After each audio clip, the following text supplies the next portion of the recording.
We're live. Yeah, I like that somebody posted in the chat, let's keep the faith. Like, hopefully it'll work this time. All right, we're live, man. We're live.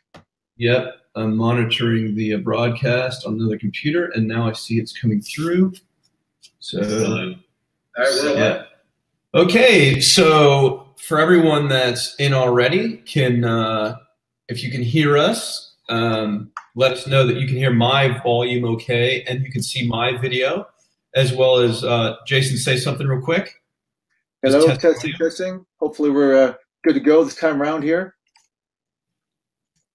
So if you can hear Jason okay and you can hear me okay, if both our volume levels are okay, let us know in the chat. Say I can hear you both, or if there's an issue with one of our volumes. So Jason, speak again for just a second to test your audio. Test 1 2 3 1 2 3. So hopefully people can see everything. Let's see. I'm going to mute the chat here, John, before we get started, because it's going to get kind of crazy and there's a lot of people here, just to avoid all the background chatter. But we will definitely open the chat up later on as well. Wait, you're going to close the chat? Well, make it so it's private. Oh, that's fine. That's fine. So everybody, we're going to get going here in just a second. Obviously, we had some technical issues earlier. There were so many people trying to log in at one time. Stuff happens with technology. We had some issues on, I think it was on my end because of the video stuff, because we wanted to broadcast video of ourselves as we do this talk today. Just it's a little bit better feel than when you're just looking at slides. It's kind of boring and you're hearing some mystery voice in the dark just talking about the slides. So we wanted to get our webcams going. We wanted just to make this a little more kind of engaging for everybody, since we're going to have this kind of important discussion today.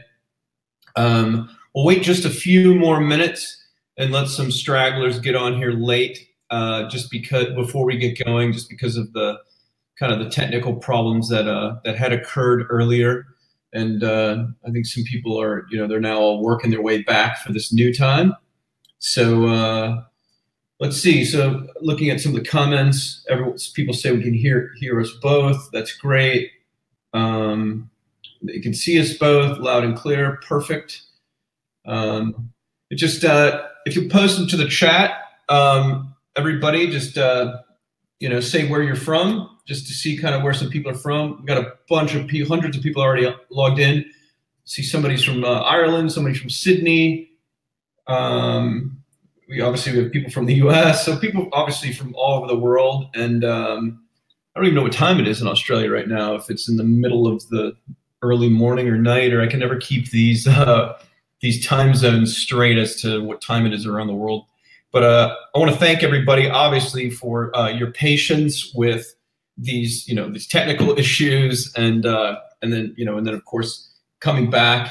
I know some of you have very busy schedules, and maybe you had scheduled to be on this, right at 4 o'clock, the original time, or 3 o'clock, I'm sorry, the original time, and that maybe, stuff to do with your kids after, 4:30, the original end time. And so maybe you've had to reschedule things, or you had phone calls and stuff. So anyways, for whatever reason, we're very glad that you're here.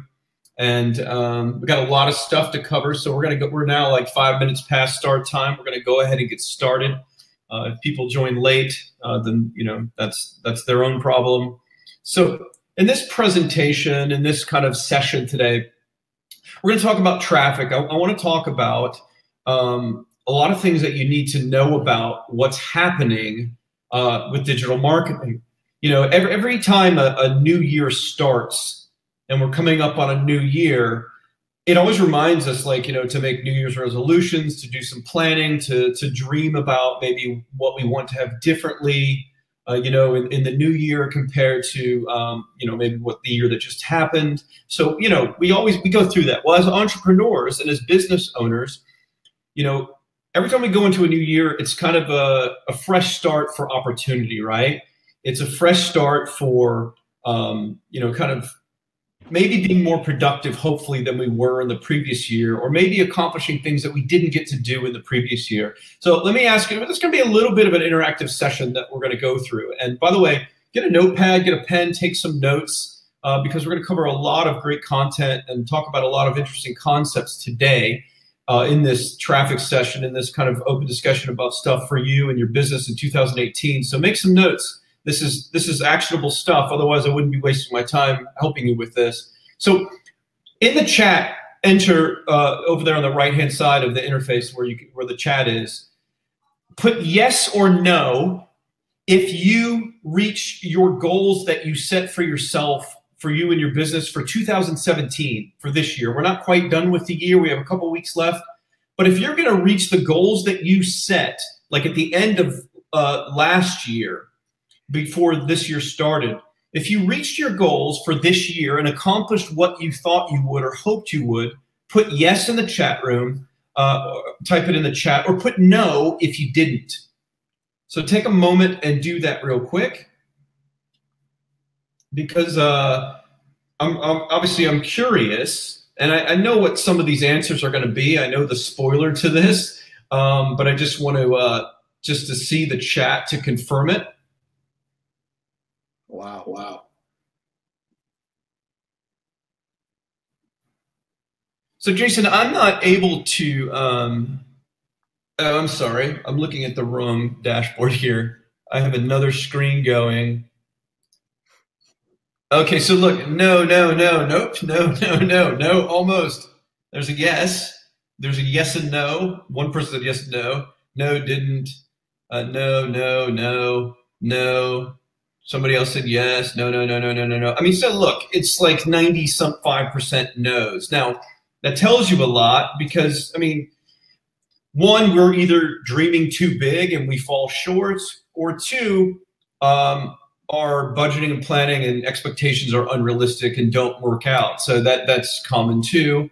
Or frankly, maybe we're just always hoping for more and we're never content with what we do, or maybe we were just lazy and didn't do a good enough job of executing. That does happen. So with that in mind, I don't want that to be the case for any of you for 2018. So let's all make a promise to ourselves together that we're going to try much harder in 2018 to execute, take more action, and get things done to help us reach our goals. So when it comes to talking about traffic, in this presentation today, we're going to talk a bit about what's going on in the marketplace, what has currently changed in the last year, and what we need to be looking at to start the new year. So just a few housekeeping notes just to get started. If you've logged into this, registered and logged into this webinar, so you can observe the amazing sales pitch and 49-step marketing funnel that I've put together for you to get a bunch of money from you in this presentation, you're going to be disappointed. But I'll tell you what's going to happen. In this webinar, at the very, very end, and I hope you stay for all of it because that's really where the magic's going to happen for me from a business standpoint, is I'm going to try to get you to enroll in a Parakeet of the Month multi-level marketing program. It's only $100, and you're going to get a Parakeet live delivered to your house every month. So after a year, you're going to have 12 amazing Parakeets. For people that don't know what a parakeet is, it's a little bird. So obviously, I'm joking.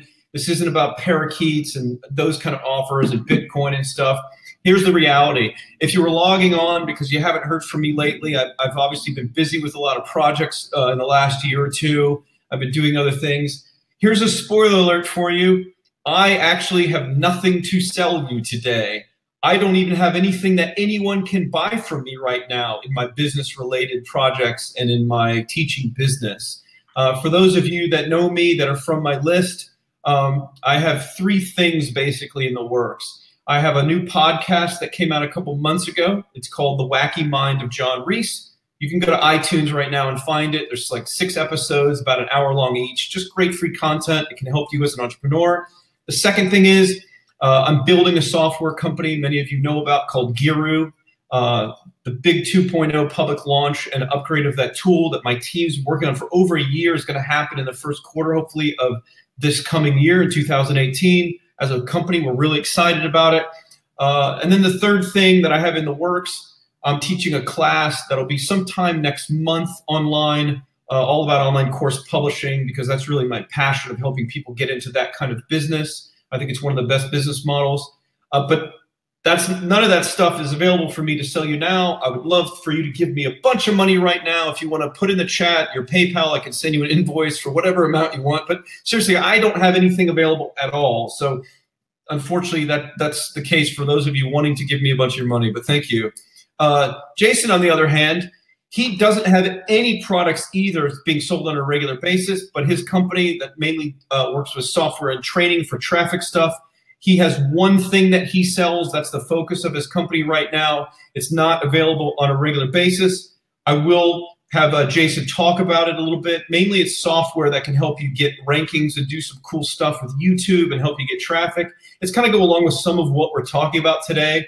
But for Jason's customers that are also on this, because we wanted just to give some great content, just to give back to our customers and list, a lot of people are on this webinar that already have that software and training from Jason. So for all of you, there's nothing for you to buy today either, unfortunately, because you already own all of that stuff. But for those of you that don't have, for those of you on my list that you've seen me talk about Jason's software before, it's super cool. We're going to get into it just a little bit today, not a lot, but a little bit. You already know how cool it is, and some of you already got it and can see how it's helping you get those rankings and how it helps you do those placeholders in Google instantly, which is cool, which we'll show you all this. You don't need the software necessarily if you want to do it manually, which we'll teach you how to do in this presentation. But if you're one of those people that just wants to save time and money, then it's a solution for you. Now, in this presentation, we're going to go over 3 core traffic opportunities that you need to know about for 2018. If you go to the next slide, Jason, by the way, this is kind of a ghetto presentation. It's kind of it's not the most professional thing we have here. We want to riff and just give a lot of great content today. Jason, you're seeing Jason's computer. And so as untechy as it is, I have to say next slide to Jason while I'm talking. If he's talking, then he can go to other slides himself. But anyways, this is coming on his computer, so you'll hear me say that. So anyways, these are just some of the things I want to talk about. Talk about some shocking paid traffic stats, some of these big opportunities for next year. Talk about some how-to case studies, how someone did like 200,000 in sales basically for free, for no traffic. That's one of the big methods and areas we're going to talk about today.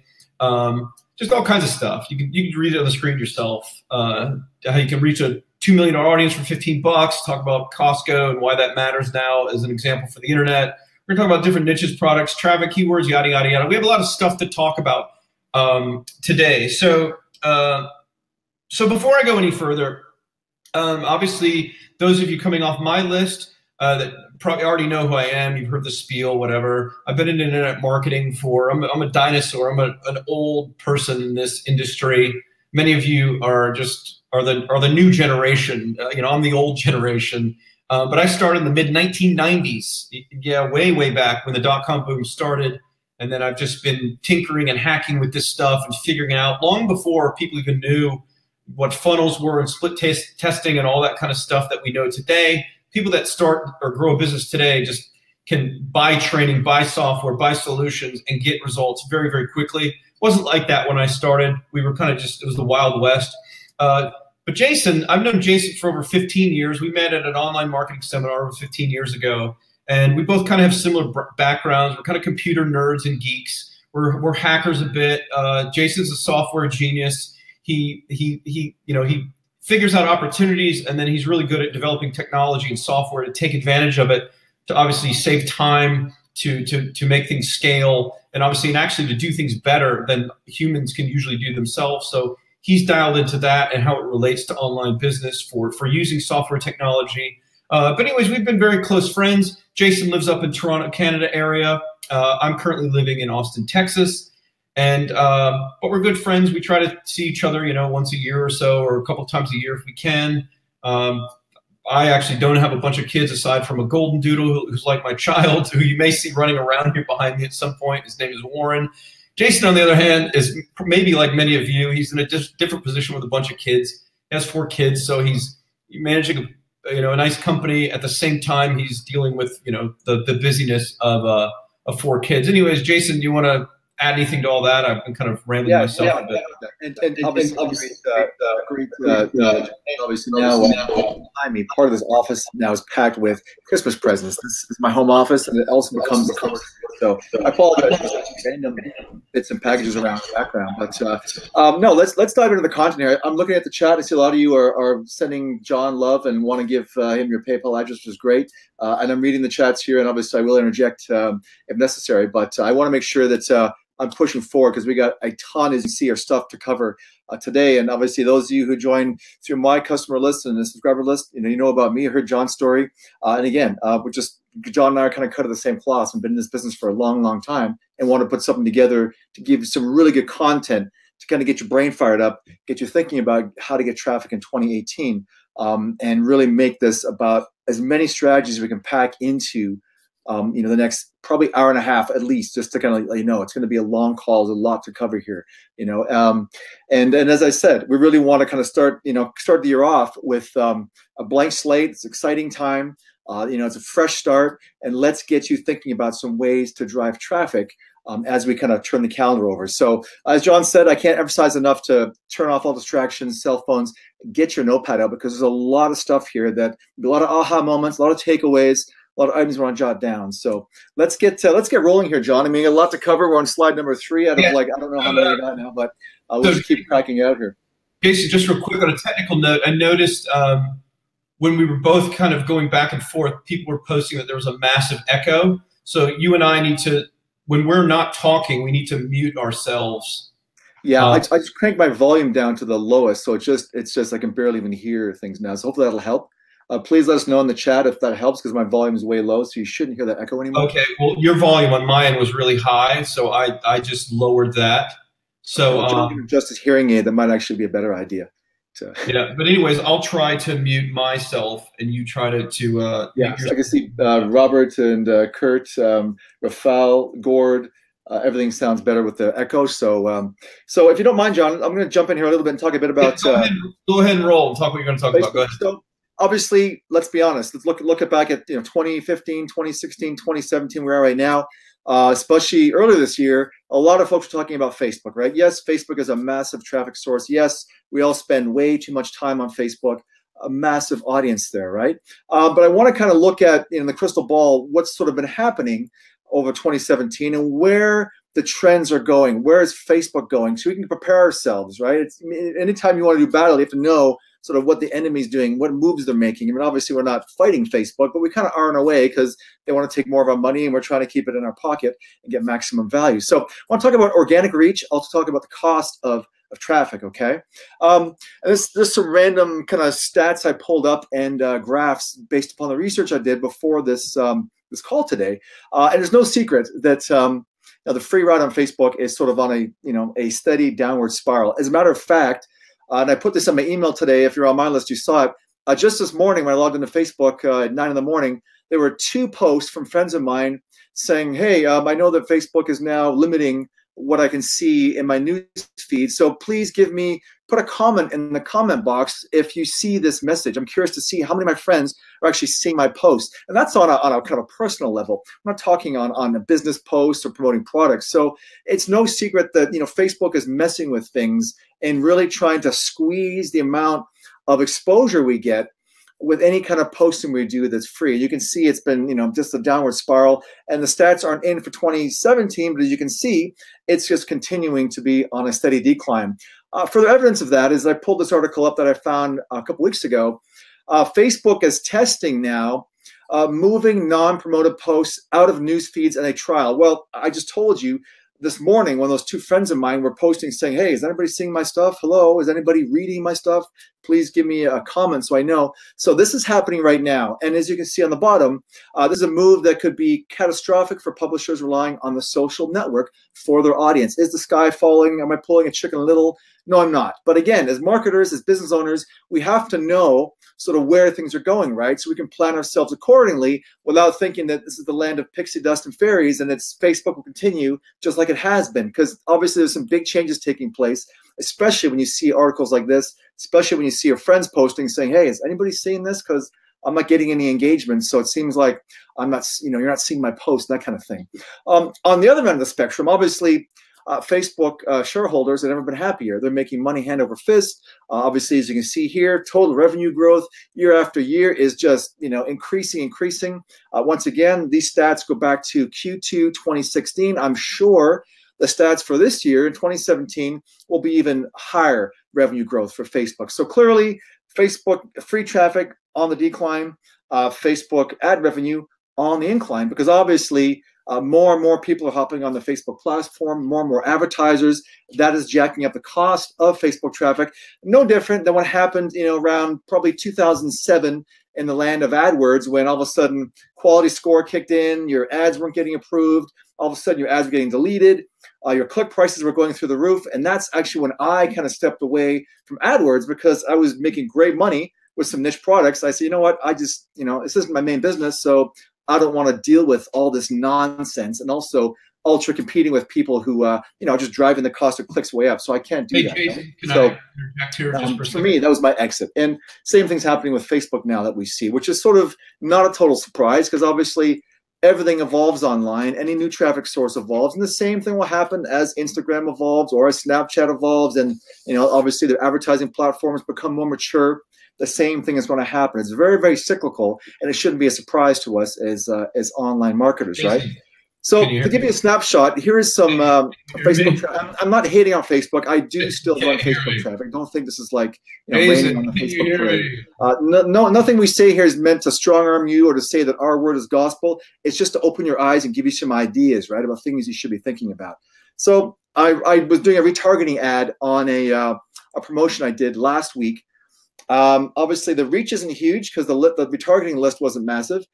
4 clicks, I'm paying $4 a click, right? So it got me thinking. I mean, obviously, I've got products that sell for several $100s, so it's easier to justify spending, several $100s when I know that my profit, or my revenue rather, is going to be several $100. But if you're selling like obviously the whole Shopify model, you're selling $19 Bluetooth headphones, or you're selling a $10 silicone spatula. I mean, that is why you've seen a lot of people kind of not talking so much about Facebook anymore, because the days of getting cheap, easy clicks, throwing up a landing page with a add to cart button, that's really gone. I mean, I know that John is sort of really the master at sort of really orchestrating offers and multi-step sequences, and he'll talk a bit about that. But obviously, the glory days have gone of just being lazy marketers, putting a landing page up, add to cart, give me $19. Oh, I paid $5 to acquire a customer. My revenue is $19. Cool. I'm making some money. You really have to have a well-defined and well-oiled sales process to kind of make that kind of profit. Again, not saying it can't be done, but as marketers, we got to be aware of sort of where things are headed and that sort of thing. And what does this mean for 2018 Facebook marketing? John, I'm sure you want to kind of chime in here too. I mean, as I said, summary is I expect ad costs to increase and organic free traffic to fall. And I just showed you some of those screenshots. It's not just me telling you this is what's happening. There's obviously a lot of experts kind of beating the same drum, kind of telling you kind of where things are happening with Facebook in terms of traffic, free and paid, as we roll into 2018. Jason, can you hear me? Yeah, I can hear you. Hey, listen. You need to turn the audio up, because everyone's laughing in the chat, because like I was trying to talk and like make a point, and you couldn't hear me at all because you've turned me down to avoid the echo. So rather than having the audio down, we both need to have it up, but just as soon as someone talks, mute your mic. And then again, folks, technical questions. And I gotta be honest, you never noticed, but I was like, look, I was holding up this to the screen like on my video, and everyone was laughing because like, all right, okay, you couldn't hear me, and it I apologize for that. So now I've got you here on audio, so I can hear you now. So. No, that's fine. So now mute your mic, but then I will turn up the audio, so in case you want to add a comment, I can hear you as soon as you turn your mic back on. So technical issues, folks, they never end. All right, so we good? Everybody can hear me okay? Yeah. All right, so moving on. So, Jason just covered some very important things, and of course, he wouldn't allow me to interject and say anything during those slides. But I wanted to say this. I wanted to say that, like, if you notice the chart, of basically the organic exposure on Facebook, like, it's declining. But if you notice the other chart about Facebook's revenue, you know, and how it's just going up, up, up, up, up. And look, they're a giant publicly traded company, one of the biggest companies in the world. They're under tremendous pressure to keep making more money, keep making more money. Well, the only way they're going to keep making more money is either to get more users or to sell more ads and raise the cost of each ad. Well, we're seeing both happen. Obviously, they're still trying to grow with users, but really what they're faced with is that ad inventory dilemma, right? So that they have no choice but to show ads more. So here's what's happening in Facebook. I'll just cut right to this. Not only is your normal posting on Facebook going to be shown less and less in your friends' timelines, it will be exchanged for, obviously, ads. But this is affecting all of Facebook. You need to pay attention to this. If you've jumped on the Facebook group bandwagon, there's a point in time, probably in 2018, where you're not even going to be able to reach your own group with posts. Some of them will go to some of the people, maybe the most engaged. But let's say you have a Facebook group with like 10,000 people. Like, how many people here, just enter in the chat yes if you have a Facebook group right now of your own that you use in some way. I'm just curious to see how many people have a Facebook group. So up until now, using a Facebook group was a great way to bring in like-minded people, have it grow virally, and just to, you know, communicate with customers, but also to market with, right? Well, things are changing. So, and by the way, tons of people are typing yes. So lots of people, we have hundreds of people logged in right now, and lots of people are saying yes, yes, yes, yes, yes. So someone said, yes, it's my primary source of traffic. Roosevelt said that. So the problem with Facebook groups, I can spoil it for you, unfortunately, what's going to happen. I'm very good at seeing the future. And what's going to happen is you're going to have to pay to boost your Facebook group posts to your group. It's the same thing that happened with Facebook fan pages that then became just called Facebook pages for commercial use. And so now it's just going to get worse and worse and worse. Facebook just wants all of us to pay more, and they're just going to give us less exposure anyways. So what's happening on Facebook is not only are you now going to have to pay to get much of the organic stuff. Somebody just said it's disgusting. It's true. So yeah. We as marketers spent all this time building these followings of fan page followings. We promoted Facebook for them. We promoted our groups. We did all these things, and then they have essentially screwed us. They've locked down our ability to then use what we built. So the same thing's going to happen with messenger lists, all that stuff. Just wherever they can charge people to let you pay to get the distribution, they're going to. Because of that, Facebook is still a very, very great platform to use for marketing, of course. But the ad costs are going to go up. In many ways, it's going to be it's not going to convert. Go ahead and go to the next slide, Jason. So, you know, because of the rising ad costs and, you know, because of these problems, okay, well, what's the solution to that, at least on Facebook, right? Well, I'll tell you the solution. You got to test, you got to optimize, you got to iterate. You got to have a fancy funnel now, like most people tell you that you have to have, which is true, because if you have an advanced funnel where you're squeezing every single penny you possibly can, you know, out of that traffic, that's how you are going to make the most money. So people are like turning this into a science, like 49-step funnels and all these follow-up emails and complicated stuff that took months to build, right? And in some businesses, you have to do that in order to survive. Well, on Facebook, with Facebook ads, it's going to get to a point because of supply and demand where traffic is so expensive. It already is in some markets now where you can't even turn a profit. And the only way you'll be able to turn a profit is if you have just such a complicated funnel to squeeze every little penny to barely make any profit, right? Well, on one side of things, you should always be improving your business. You should always be having these multiple steps, adding these multiple funnel, you know, back ends, upsells. You should always be working to get more money out of the average visitor to your website, you know, online, right? So someone's saying that not all the writing on the screen shows it. All the little writing is just saying like sales page, order form, upsell. This isn't a map I'm trying to show you of something to copy. This is just an image of a general funnel. You're hearing all about funnels, marketing funnels. So obviously you should constantly work week to week to improve your business and the emails that go out, the other offers that you make that you can automate. You should always be doing that to make more and more money out of the average visitor. However, you shouldn't have to be working this hard just to turn a profit. And unfortunately right now, with buying Facebook ads, they're like 10 times the cost they were only a year ago in many markets. And it's only going to get worse. Now, yes, there still is a lot of inexpensive traffic in some markets on Facebook. Yes, certain demographics aren't yet saturated. Yes, certain countries aren't yet saturated. Yes, there are tricks and methods with dark posts and other things to get penny per click and to reach certain mass market things. So I'm not saying that Facebook can't be used. You may be using it right now today and are making profits every day. In the chat room, type yes if today, like right now, you're running ad campaigns on Facebook and you're making the traffic profitable or even really profitable. So post if it's break even, profitable, or really profitable. If you're running Facebook ad campaigns, paying for traffic right now, go ahead and post that in the chat.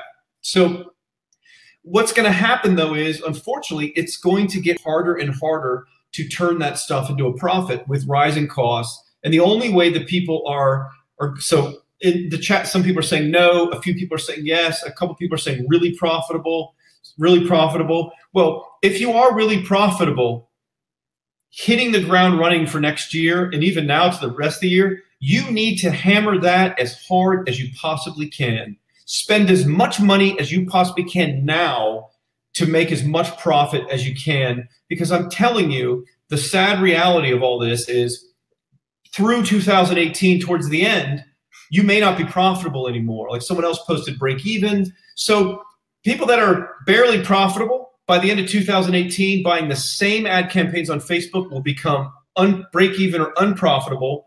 And the really profitables will probably, unfortunately, only become barely profitable or even break even. So listen, this is a scary time, but yet a great time.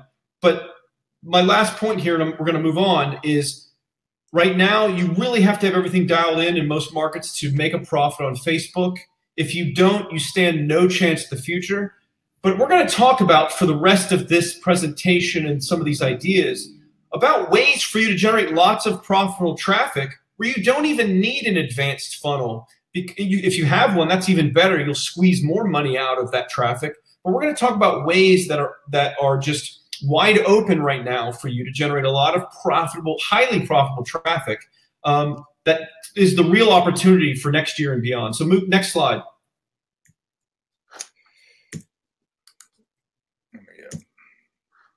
Jason's asleep at the wheel.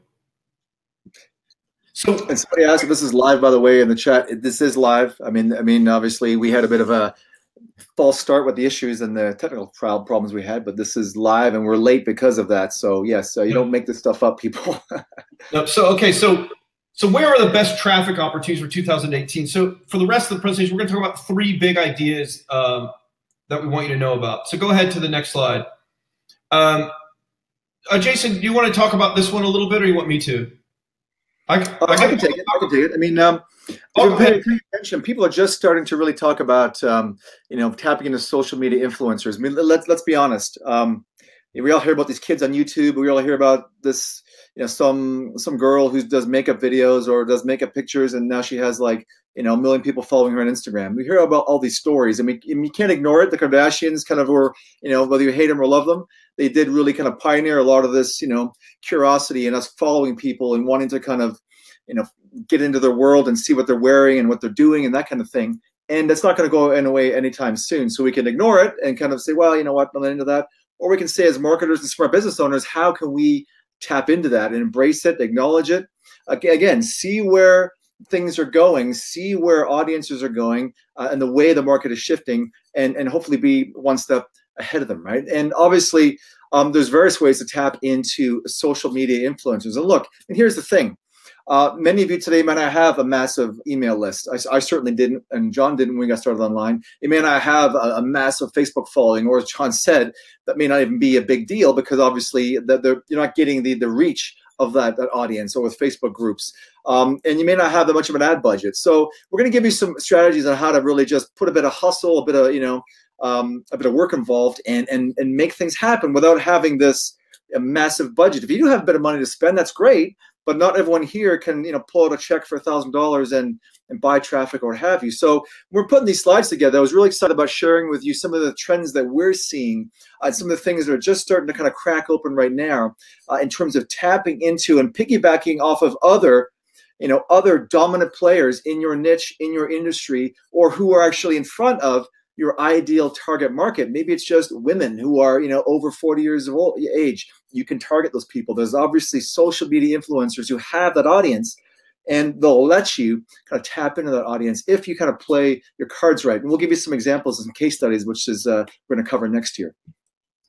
So Jason, I'll go ahead and talk about these case studies because I was the one that was telling you about a couple. Yeah, one of the things just I mentioned here, this may seem a bit choppy because we literally just put this together for this talk today. This isn't like something we've done 90 times, so we don't know a lot of the slides. So kind of bear with us here as the transitions are a bit choppy because again, we just literally put this together over the past few days for you, just so you know.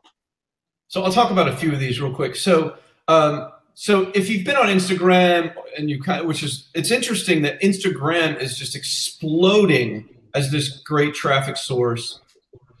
And Jason, mute your microphone. Okay, I'm on it. So this is one you've probably seen if you use Instagram a lot. Post in the chat, yes, if you've ever seen this. Like people are just like promoting this all over the place. It's like a monthly subscription box where it's mostly for women. It's like, female products as well as like fitness things, like a yoga mat, all these kind of stuff. I mean, if you've been around YouTube, Instagram at all, like it's hard to not run into this fit, fat, fun thing. So basically what this company is doing and why this matters to you is they have this product and they just literally go to people with big social media followings that reach a lot of people. And there's so many of them, like just normal people, reality TV stars, real celebrities. Just the reach of social media now is just out of hand. It reaches probably more people than TV does today. So what they do is they basically go and do deals with, and that's what we're going to talk about for a few minutes here. They go and do deals with social media influencers to get them to, promote their product. And then they offer like a coupon code that's tracked, almost like an affiliate link, even though Instagram doesn't let you put in links. They give the coupon code, which will track who referred it, and then they give commissions and stuff. So that's happening. Go to the next slide, Jason. So another one that you're going to see is this. It's called Smile Direct, where go ahead and go to the next slide after this. So this one is popping up all over the place. You've probably seen it. It's basically like Invisalign, if you know what that is, which is kind of a removable retainer that it's just like braces, but you can take it in and out. So this company came up with a smart model where like they send you a kit at home, you make the impression, and then you can straighten your teeth at home. Well, they're blowing up big on the internet because they're tapping into a bunch of social media influencers. This girl here, I don't know if you recognize her, she was from like that Bachelor TV show. She married a guy that she met on one of the other shows related to it, but they have like almost 1 million followers. And if you follow this couple, they make like a full-time living from just promoting these other products with these kind of influencer deals. It's amazing. Like some of these influencers, many of them are making like $100,000 a year. And that's all they do. They're posting photos of their lives. They're posting videos from their lives. And then every third, fourth, fifth post is a commercial ad, basically. They make a regular post, and then they just say here, they talk about it, and then they say, oh, use my code. You can see she says, use the code Jaden Tanner to get started. So that's how they track the commissions that they earn. And but here's what's important about this influencer marketing. If we look at traffic on the internet, we look at marketing, there's always two sides of the equation and of any marketplace. So we have the advertising. We have companies that sell stuff like you, like me, like Jason. We want to reach new customers and an audience. And then we have the other side. We have publishers, people with Google rankings, people with blogs, people with, YouTube channels, whatever, people that are reaching people and now people with social media followings. And so the people on this side with the publishing stuff, they just want to be able to monetize and make money from their efforts. On our side, we want to be able to spend money in order to cost effectively and profitably, reach new customers and make money. That's how our business works. Obviously, we can play both sides. we can also be publishers and social media, have those accounts and blogs and videos, and we can monetize our traffic beyond our own products as well. But anyways, because of the millions and millions and millions of basically narcissistic people today in the society that post everything on social media, that have all this traffic, everybody wants to be able to make money from social media. So because of that, many of these people are desperate for making money, is what I'm getting at. And go ahead into the next slide. And many of these people are just, even if they have huge followings, they'll promote anything, and sometimes for little, for nothing. Now, just a sidebar really quick here. Some of you might be thinking, well, I don't have a mass market business, right? Like, I don't sell a weight loss supplement. I don't sell a how to get rich quick product. I don't sell a how to date women product, or how to attract the opposite sex, or I don't sell makeup. And so you may be thinking that the majority of what's being promoted and what's effective on social media are mainly those mass market things. Now, part of that's true, part of that's not true. There are always sub niches and there are always sub people in any media. So you can find people with big followings that deal with just people in different niches, like people that love photography, people that are like into those, flying those drone things as a hobby, people that are, investing in cryptocurrency, Bitcoin stuff. You can find those types of people. But if you're in a niche, what you need to do, though, is figure out what the next biggest market is right above your niche, right? So if you're kind of in a, let's say, a specific niche of stock trading, you want to go up to like just general investing, or even just general making money, because a lot of this traffic that you can get from these social media influencers is so cheap. It's okay for you to kind of go broader and then just kind of narrow it down, trying to find your target customer through maybe content you give away for free and some other things. So go ahead to the next slide. So an interesting thing about like this process is that there are essentially 3 ways that you can work with these social media people to get traffic for your business, right? So you can buy it. You can basically, we'll talk about a couple of these marketplaces like IZEA.com. And there's some other ones out there where they basically represent social media influencers. It's like eBay for social media influencers. You go there, you find out what people are charging for posts, you put in your order through their site, and you can just click on a bunch of different social media accounts, and then you're paying all those people you selected to run the ads for you, and then there's a process. The other, so you can buy it. We're going to talk a little bit about some of those prices. The other thing is you can borrow it. So you can go to any of these people, and you can simply just say, hey, I sell this product. If you want to make more money, I think you can, related to what it is I sell. Here's a coupon code. Here's can everybody see the video and everything? Everything technically still going? Someone just posted the video just restarted. I want to make sure that everything technically is still going okay. So can everyone see that okay? Anyways, I'll continue. So you can go to these people just like you would in any other market, and you could say, hey, I think you could make some good money partnering with my company. Here's how it will work.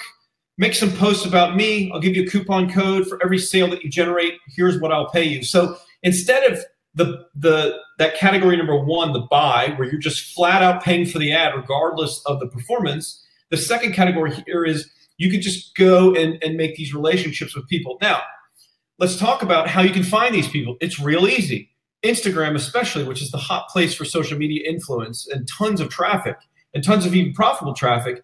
You can type in these hashtags. Like you can type in like fit, fab, fun, like the other case study we just showed.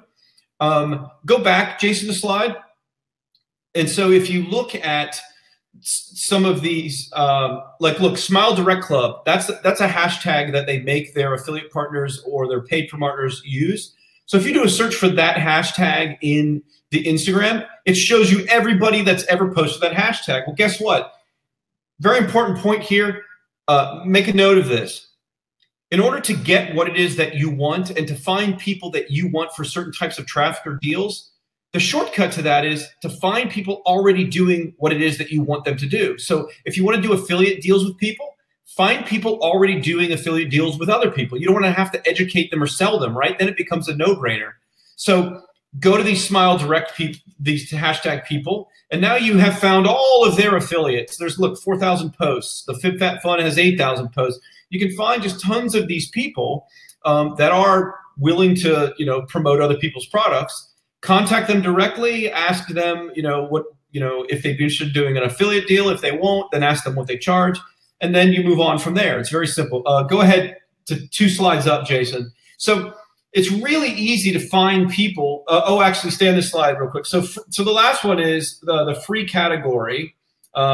Before we get into this sneaker tub thing, go back to the previous one. Yeah. So free. So the other way to get social media influencer stuff is for free, where you're not even compensating people. You're not paying them to promote it, whatever else. Jason, why don't you go ahead and run through that next case study? I'll mute my mic. All right. It's like it's CB radio. It's like you click on yours and I can't talk at the same time, or walkie-talkie. Remember those as a kid? This is a great example. I thought, we could talk about this all day long, but I want to put some meat on the bone for you guys and girls and talk a bit about some of the real world examples, if you will. And obviously those sites we showed you earlier in terms of the Instagram promos and so forth, those are all real and all successful Instagram promos. It's one thing to talk about it, but obviously if you can then do some research, as John said, type in some hashtags in Instagram and just find this treasure trove of all these influencers, small, medium, large, who are willing to endorse products and promote products. And of course, that can open up a whole new avenue for your niche and your products you're promoting, right? One example is a company called Sneaker Tub. And I heard about this company a few months ago in an interview. And actually the owner of the company said that basically this whole team was laid off. He was in marketing. He's in a cab ride or an Uber on his way home, and he's thinking about, what do I do? That's it. I mean, a company is laid off this whole team. He had exactly $700 in his account. I remember that number specifically, $700. And he's like, well, I love sneakers. I'm buying sneakers all the time. And I love subscription services with these monthly box type deals that are really big now, obviously, and they're growing more every day. All kinds of things you can get now. Even there's like murder mystery in a box kind of thing. You have to solve clues and so forth. So it's really, really big. And he thought, let's put the two together. Now, personally, if I was advising him in terms of the ideal business to start, and you said, send people a pair of sneakers every month, I mean, I would just say, no way. I mean, who wants that? I mean, a pair of probably $90 sneakers every month. But apparently, in the first year of business, he did $200,000 in revenue. And he talked about how he started this business. He basically bootstrapped the whole thing. He built the website himself in 2 days. I'm not recommending you become a webmaster, but if you have some basic skills, it can be done, right? And what was interesting, though, is he talked about how he built that business on a $0 budget, literally spent no money on this thing. And it was all through an outreach program to influencers on YouTube. And of course, there's a lot of influencers on YouTube who are into fashion, who are into trends, who are into, could be, shoes, it could be, cool sportswear, or could be, people who are more, into music and so forth. But the kind of the fashion element of it and the beauty element is very, very large and prominent on YouTube, right? So he said, well, I know the audience is there. I have no money. What can I do? So basically, what he did, as you can see here, is he said he contacted all of these channels, and not necessarily massive channels. You can see circled in red there. I mean, there's some channels with, 1,000 subscribers, or on the low end, 192. On the high end, at the bottom, 253,000 subscribers. But really, it's all about quantity and quality. You want to have a lot of different influencers just creating buzz about your product. So if you type in Sneaker Tub into YouTube, a lot of videos come up, and they're all unboxing videos, right? So this is nothing that's, there's no secret formula, right? All he basically did, and he said this, he said, you know what? I just went and contacted them through Facebook, through YouTube rather, which you can do. Their address is available. You can just click on a verify you're not a robot option, and you can get their email and send them a message. And basically, don't be pushy. Be totally cool. Just say, hey, you know what? I've got this great new product. I'd love for you to look at it. And if it's a digital product, send them access. If it's a physical product, even better perhaps, because it's very rare we get a gift in the mail anymore, right? So he sent them a big box of his best stuff and said, you know what? It'd be really cool if you could, put together a review or an unboxing video. Not required, but I'd really appreciate it. And he said a high degree of people, through the laws of reciprocity, right? You feel, well, dang, this guy sent me a box with $100 worth of stuff. Let me put together a quick 5-minute video talking about my experiences. And that just really amplified his exposure. So automatically, he was getting in front of 253,000 subscribers. Now, obviously, not all those subscribers would see that video, but heck, even 10%, I'll take it any day of the week. Giving somebody $100 worth of product, well, that's the retail price. The cost, obviously, is usually half of that, if not less. And he just kept sending boxes out. And even if I look recently, even like a few weeks ago, he's still sending these boxes out to influencers. And that's how he built that initial business of $200,000 a year. And they asked him, well, what's the next level? Where are you going to now? He said, well, I need to get some investors who can put some money in the company because I want to actually attack major influencers. And those type of influencers, obviously, you're looking at thousands and thousands of dollars to have somebody who's actually a well-known celebrity versus somebody that has 20,000 subscribers on YouTube, right? But I mean, anybody can follow this plan. You can find these people on YouTube, do some searches, find the influencers. They show you how many subscribers they have. There's nothing that's hidden. You can see that their videos are getting tens of thousands of views. So it's just a matter of putting a plan together and saying, okay, you know what? Friday afternoon, it's my hustle day. I'm going to go and start doing an outreach program to all these YouTube influencers in my niche. And your niche could be small. You could be maybe doing macrame patterns, and you found this grandma in North Carolina who's the queen of macrame patterns, and people love her. Why not, same approach her and send her rather some of your patterns or what have you. Anybody can do this. And I found that really inspiring when I saw this and read about it, that here's a guy with all chips were down, obviously lost his job, and he just kind of got back on and really came out swinging. So good on him and Sneaker Tub. Another idea is obviously looking at YouTube again, and we're going to spend some more time talking about YouTube. And I saw a few comments from people saying that when are we getting into the YouTube stuff? We're obviously talking about YouTube and Google, but there's so many other traffic getting elements that John and I felt we needed to cover. And that's why we're starting talking about influencer marketing.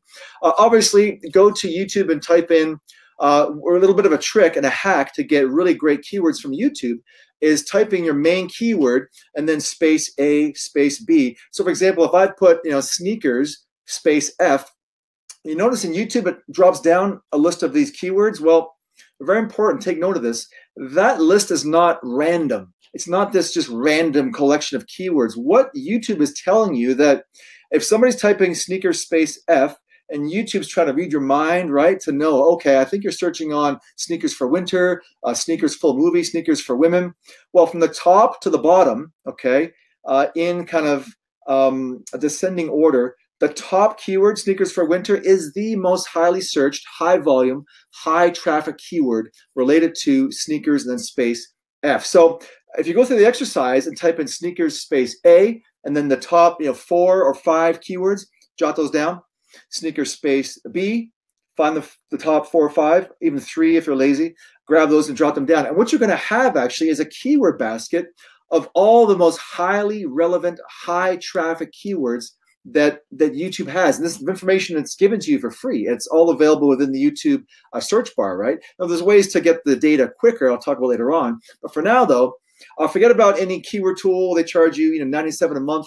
I mean, it's all free, and YouTube is giving you this data, and they're doing all the back end, algorithms to sort it and to realize, a lot of people are searching for sneakers for winter. So maybe, if you're in that business, you should look at ranking some videos because a lot of people are looking for, winter sneakers apparently because they're obviously YouTube's telling you they're searching for that, right? So again, I just want to touch upon this. We'll pick up a little bit later on and talk a bit about keywords and about creating video content because obviously we're kind of leaving this topic for now. But I want you to get thinking about that, about how to tap into influencers, especially on something like YouTube where we know the power of these unboxing videos is not hearing a podcast. It's seeing somebody showing you the products, saying, oh, look at these cool sneakers. Oh, these are amazing. Like, oh, they smell nice too. Whatever it is, right?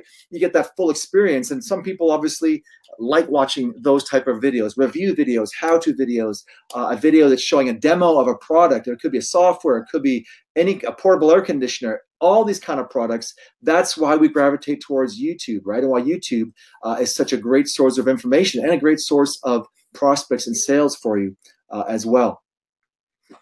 The third option, and I'll let John talk about this as well, is the pay-to-play option. I mean, obviously, we've kind of showed you how to bootstrap it with influencers, how Sneaker Tub went in and basically just started contacting influencers and sending out boxes of of the monthly sneaker boxes. Obviously, there's ways to pay influencers, and obviously you can go all different ranges. You can see here like $25 was on the low end. I found one.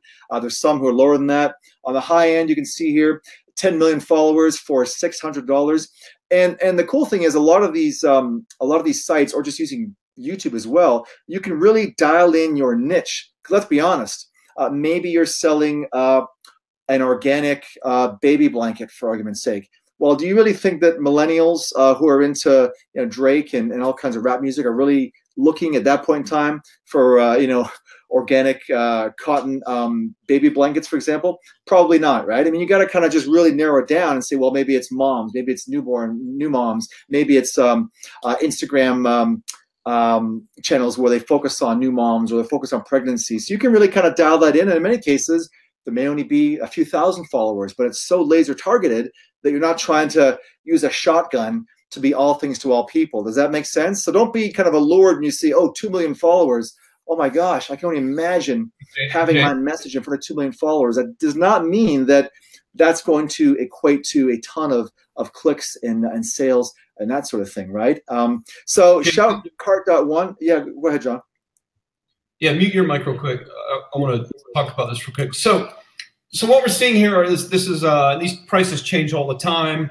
There's all kinds of opportunities here. But anyways, for all of you that are kind of my customers and my people, because some of Jason's people are here too. The one thing you know about me is like I always cut through a lot of the BS in marketing and stuff. So when you see these things, just to give you a heads up, right? So let's say it's like 2.1 million followers for $25. Well, or you should know that when you run that ad for $25, you're not going to reach 2.1 million people. That's not 2 million people. Like every single one of their followers is not going to see your ad. You know this, or you should know this, right? But that's not what matters. What matters is simply the results. So you always got to track everything you do, especially any ad spend that you make, just to make sure you're not wasting your money, but also to figure out if it is profitable. How do we scale this up? How do I repeat this 1,000,000 times or to 1,000 other influencers as long as it's still profitable? So that's one thing you have to know going in, right? So this isn't the old, how many people, post in the comments if you remember this, how many people remember the old Don Lapre infomercial where it's like, place tiny classified ads and get rich, right? So this is kind of like placing tiny classified ads, right? Because you can spend a small amount and hopefully reach a lot of people. But just always keep that in mind that the followers numbers is not how many people you're actually going to reach, but it doesn't matter.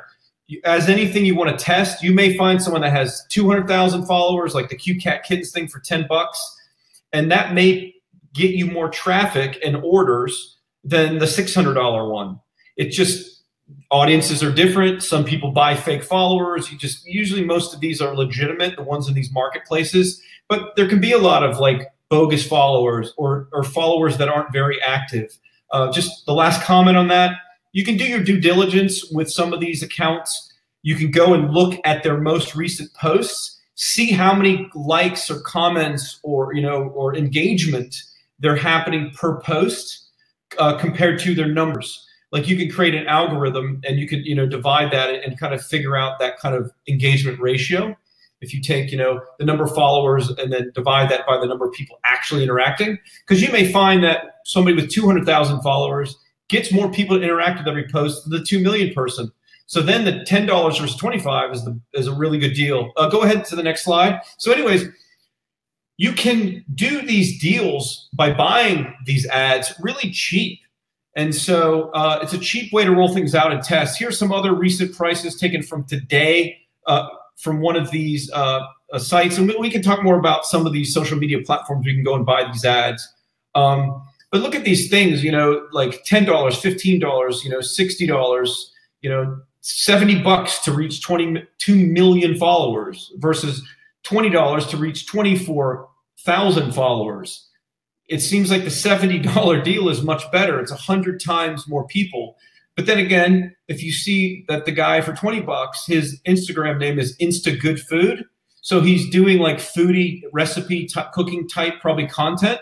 And if that's your market, you're going to get much better results for your business, of course, you know, if you went with that guy than if you go with the hair one for 70 bucks, obviously. So you do look for target marketing if you don't have a general product. Like if you're not doing, again, you know, weight loss, general make money, you know, general beauty, general attract the opposite sex or dating, things like that, then you really need to just do your due diligence and find the right target market. Go ahead to the next slide.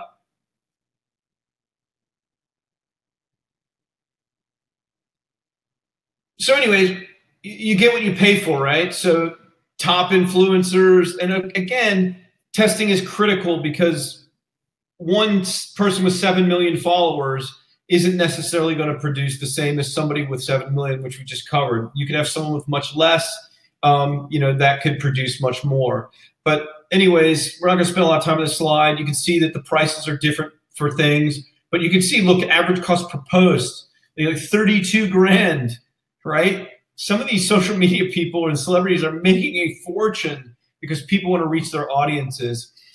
I kind of subscribe to a couple different things here. Like, I'm more about obviously not wasting money, and you shouldn't either. So start with the small unknown people.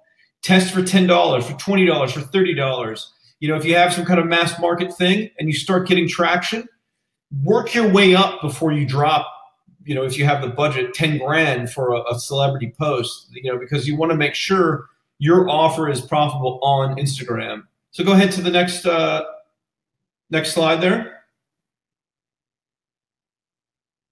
So I already covered this, you know, they want your money and or their content, so you can get some free traffic if you're helping them with content. All of these influencers, we're going to start talking about YouTube here in a moment, like all the YouTube people on YouTube, they're under the gun to make new YouTube videos. Some of them do every day. So they're starving for content, right? So that's why that sneaker box thing worked so well, or sneaker tub, that sneaker in a box thing worked so well because he reached out to people with followings that need regular content to generate traffic and get views and to make money from the ads and the other things they do.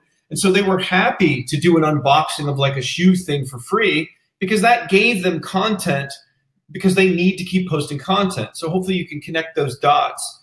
So they're hungry for content. Our little tip here was cut off by our videos. But anyways, that's the point. So go ahead, next slide.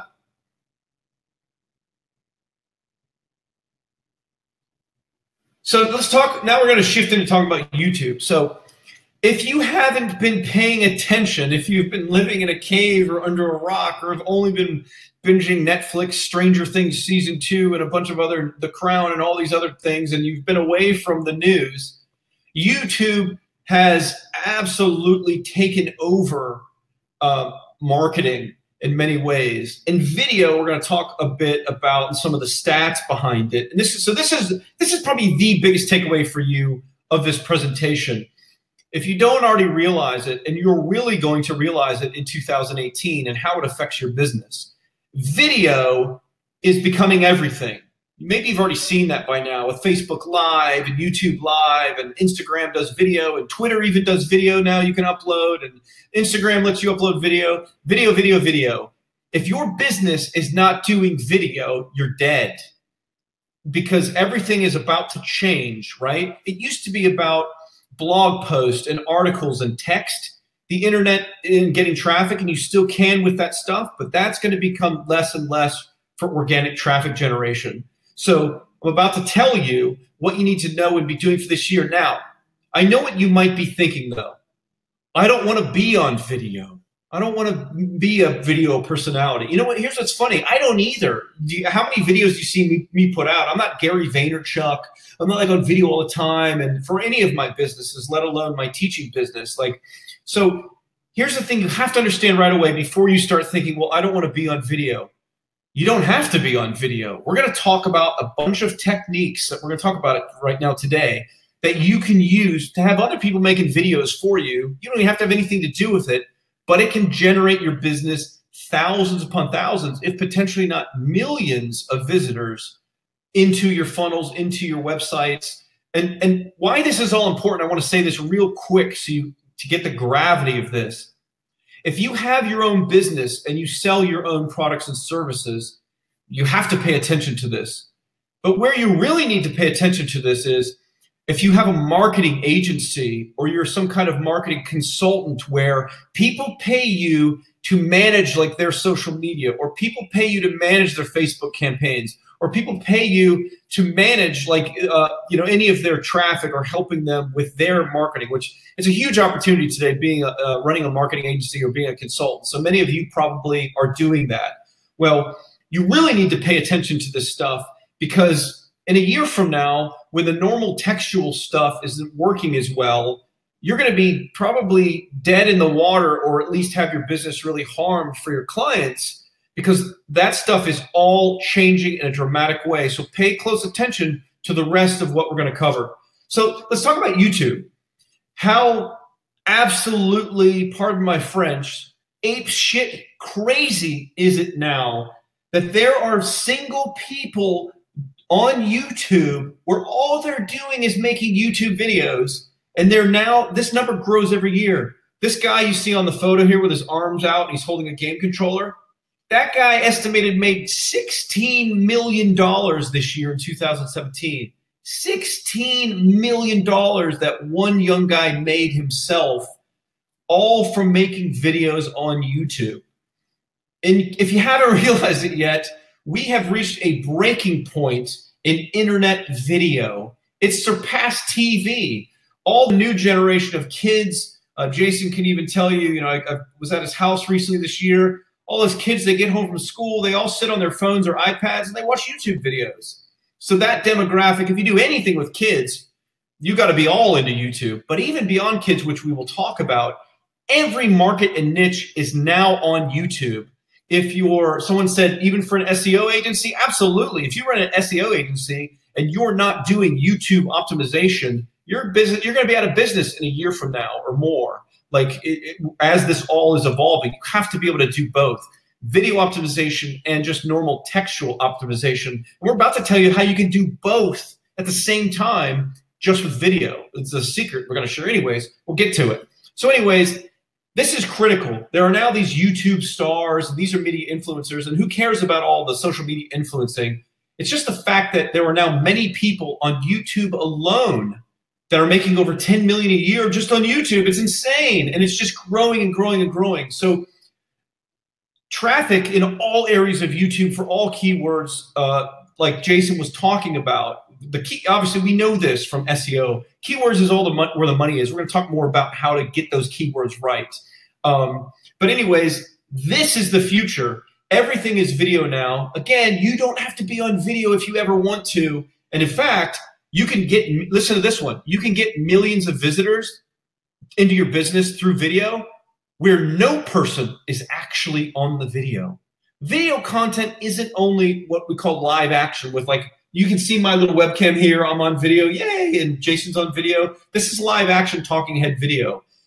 There's millions of visitors that you can have come to your site that you can get through YouTube and other areas we're about to talk to you about that have nothing to do with people being on camera. So go ahead to the next slide.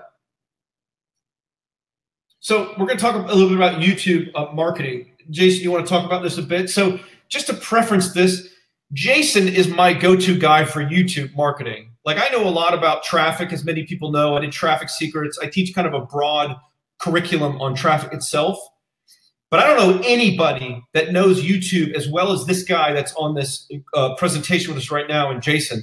He is the master at this stuff, because not only does he keep up with how to get things ranked, the optimization, the keyword secrets, how to do keyword spying, but how software can work into it to do a lot of the work for you. So he's my go-to guy. That's why I wanted him to do this with me, because he knows stuff that I can't even keep up with because this stuff changes so much. So go ahead and run with it for a bit, Jason, and talk about some of the things that you see happening.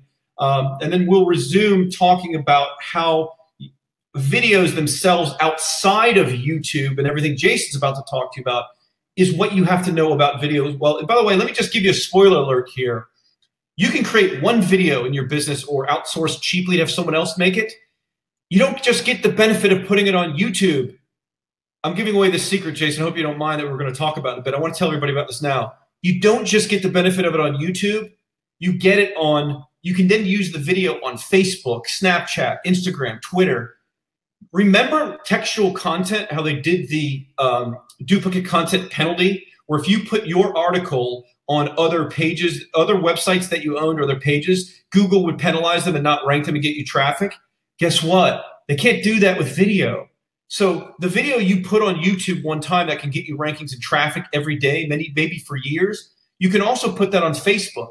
You can also put that on Instagram and Twitter and everywhere else, and it stays there for years. Anyways, we're going to get into that. Go ahead, Jason. Start talking about YouTube. Yeah, no, great stuff. And I'm looking at the chat roll here, and I mean, Tina, Leslie, Kurt, Robert, Jay, Mark, David, I see you all. The questions are great, and we will get to your questions. There's some great commentary taking place, John, just so you know. But just let me preface one thing and clarify one thing. What we're not talking about today is you trying to become the next big thing on YouTube in terms of some kind of celebrity. As John says, I don't get on camera ever on YouTube. I mean, I do for my customers and so forth, but I'm not, you know, hey, welcome to the Jason Potash Show. Let's da-da-da. My videos are much more, you know, kind of like, we'll talk a bit about that. Whiteboard, I mean, screencast type videos. I'm not on camera trying to be the next celebrity. And we're not talking about you making, you know, millions of dollars in ad revenue by getting paid pennies for every view on YouTube. That's a long, hard road for many people to try to make money that way. There's a lot of people have channels with, you know, 1,000 subscribers who are trying to hustle and make a go of that. What we're talking about is being more precise. How I use YouTube is basically, why do we go to Google? Why do we go to YouTube? There's a blank flashing text bar there, right?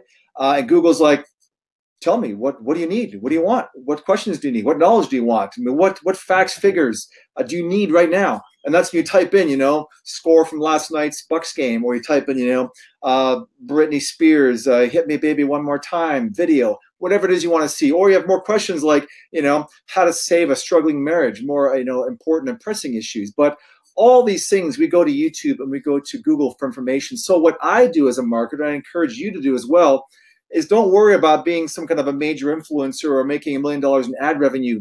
What I want to do is I want to direct wire into somebody's brain so that when they go to YouTube and say, I know, how do I grow my social following, that bam, my video appears within the top 5, because they've already determined that they have a certain level of need, or they need a question answered, or they need certain, you know, knowledge at that point in time. It's how-to knowledge. It could be something as simple as, you know, how to change a filter on the vanity in my bathroom. I mean, the faucet.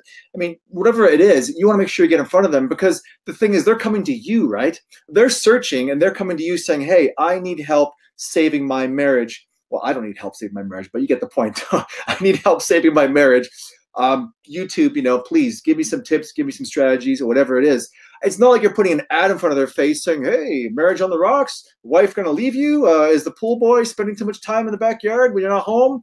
You know, click here now, get the free report. We're not talking about that. We're not talking about interruptive marketing. We're talking about people discovering you because they determine they need to go to YouTube and Google for answers. And that, I want to talk about that because there's a major difference on the conversion you get on somebody going to a search engine, typing in something, and you appearing and delivering on that promise, giving them information, giving them a download, giving them, you know, a video that scratches that itch, versus you having a billboard where someone's driving down the freeway and it says, you know, hey, thinking about your water quality? Call now, get your free water testing kit. You're like, well, I'm not worried about water quality. I'm worried about not hitting the guy in front of me, or girl, you know, driving on the freeway. So big differences. So I tend to focus on the actual element of search. Okay, so just some random stats. I mean, John already kind of beat the drum about video and why we're excited about video. And if you need sort of more facts to get you fired up, by 2019, it says that internet video traffic will account for 80% of all consumer internet traffic. That number keeps going up. I know a few years ago it was like 72%. So it's only increasing, and we can choose to ignore it and resist it, or say, you know what, yeah, right, video wins. I need to adapt to my business and get on video. I'm not going to go through all these stats here. You can kind of read them out, just skim them very, very quickly. But again, much like the Facebook stats we showed you, you can see the graphs, you can see the trajectory, you can see the downward spiral.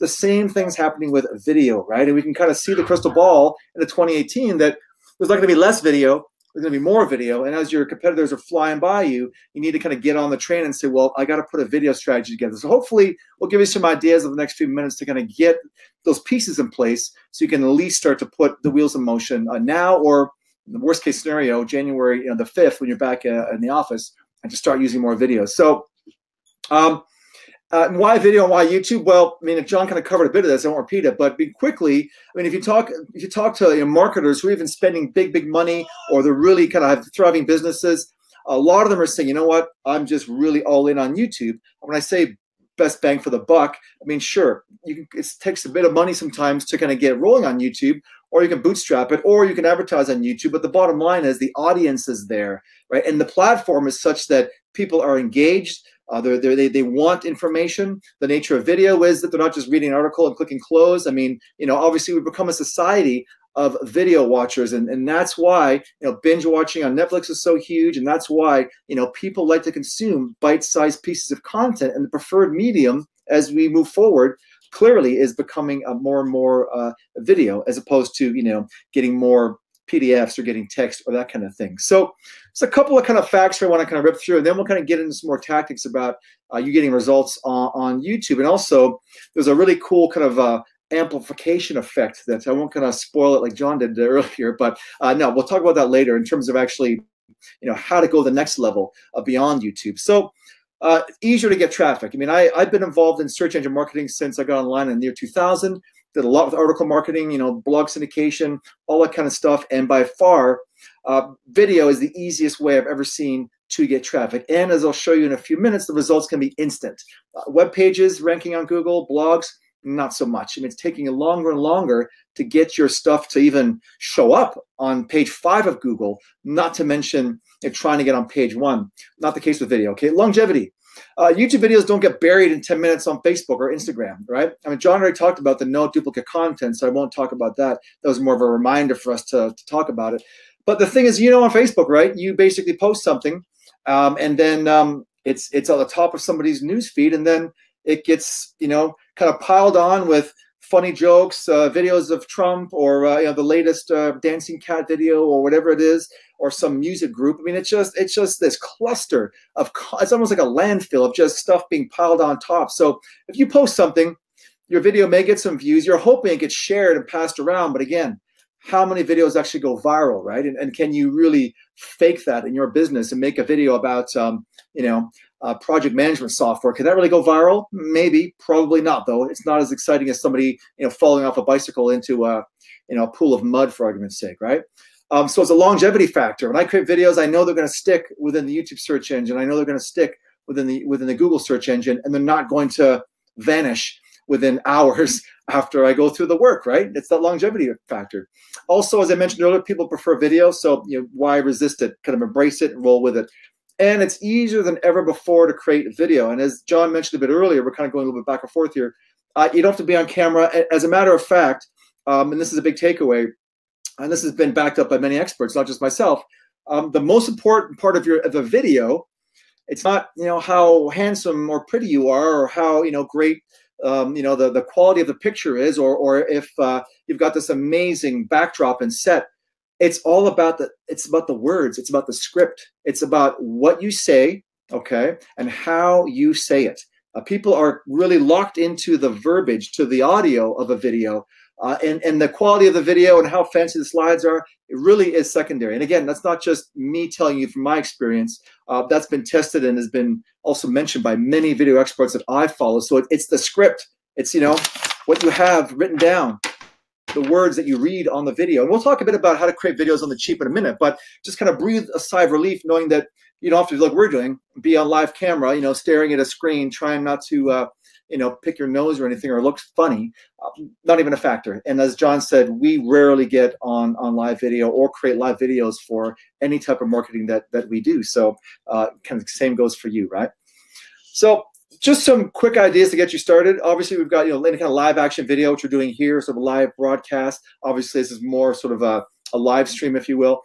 Screen capture video, anything you have on your desktop or on your computer, you can screen capture that and show demonstrations, tutorials. Take them onto websites. Go onto, maybe show them a blog post that inspired you and read the blog post and give commentary on it. All kinds of ideas. And again, because it's visual, it's engaging. As long as you're not monotone and your voice sounds like you just lost 80 grand on Bitcoin, haha, then make sure that it's engaging, right? Screen capture video, and I mean, there's all kinds of possibilities. There are fun facts videos. You see more and more of these. I'm not suggesting that you dive into that, but you can obviously get other people to create, 5 things you didn't know about antivirus software before you buy antivirus software. Here are 5 facts you must know, and it could be somebody else showing you just these various stats about, maybe if it's Mac compatible or if it's PC compatible, all these different fun facts type videos. Those work extremely well because the minute you put a number on something like top 5 things you must consider before buying any antivirus software, automatically there's an open loop there, right? You're like, well, okay, number 1 is the price, number 2, and then I want to know what's number 4 and 5. I want to complete this loop and watch the video. Those work extremely well. Direct to camera also works extremely well, and animated video. And for me personally, the last one on the list is my go-to. Any kind of animation, any kind of movement on the screen is what you really want to accomplish. So the worst thing you want to do, obviously this is a webinar, we have static pages, obviously we're talking on camera, but the worst thing is to have a slide on a YouTube video and talk about that slide for like 5 minutes. I mean, people will just bail out of that video like it's a house on fire. I kid you not. You need that interaction. Why? You didn't understand exactly the platform you're talking on. Facebook, you've got about what, maybe 5-10 seconds, and then you're like, okay, next, done, bored, and then automatically you can see the next feed coming up. Very, very, very low of you getting attention, right? That's why you see people say, put on your speakers, turn on your speakers. They don't want to lose you. YouTube is very much the same, but even worse in a way where when you go on YouTube, there's all these other videos that appear beside the video. Have you seen that? All these little thumbnails. So if you're not getting to the point, if you're not getting their attention, they're going to go, okay, this is a snooze fest. Let me see what else is waiting for me here in eye candy on the right side of my page.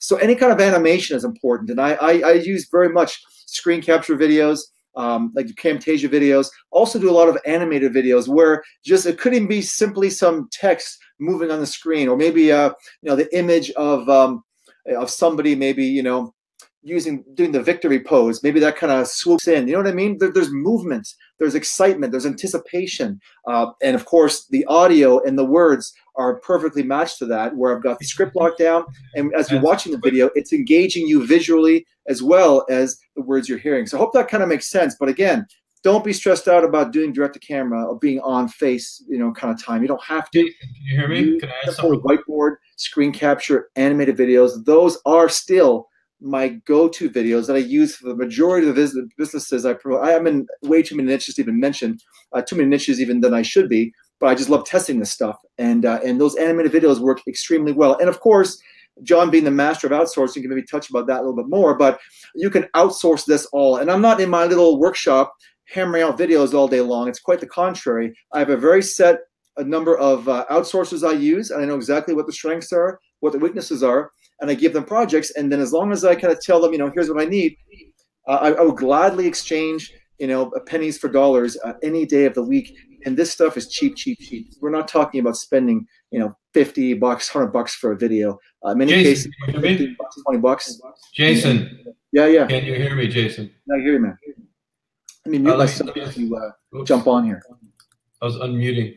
Yeah, I just want to add something real quick. So obviously Jason mentioned you can outsource it. That's the beautiful thing about this video stuff. That's why the first thing I said when I brought it up is everyone's rebuttal is, oh, but I don't want to be on video. You don't have to.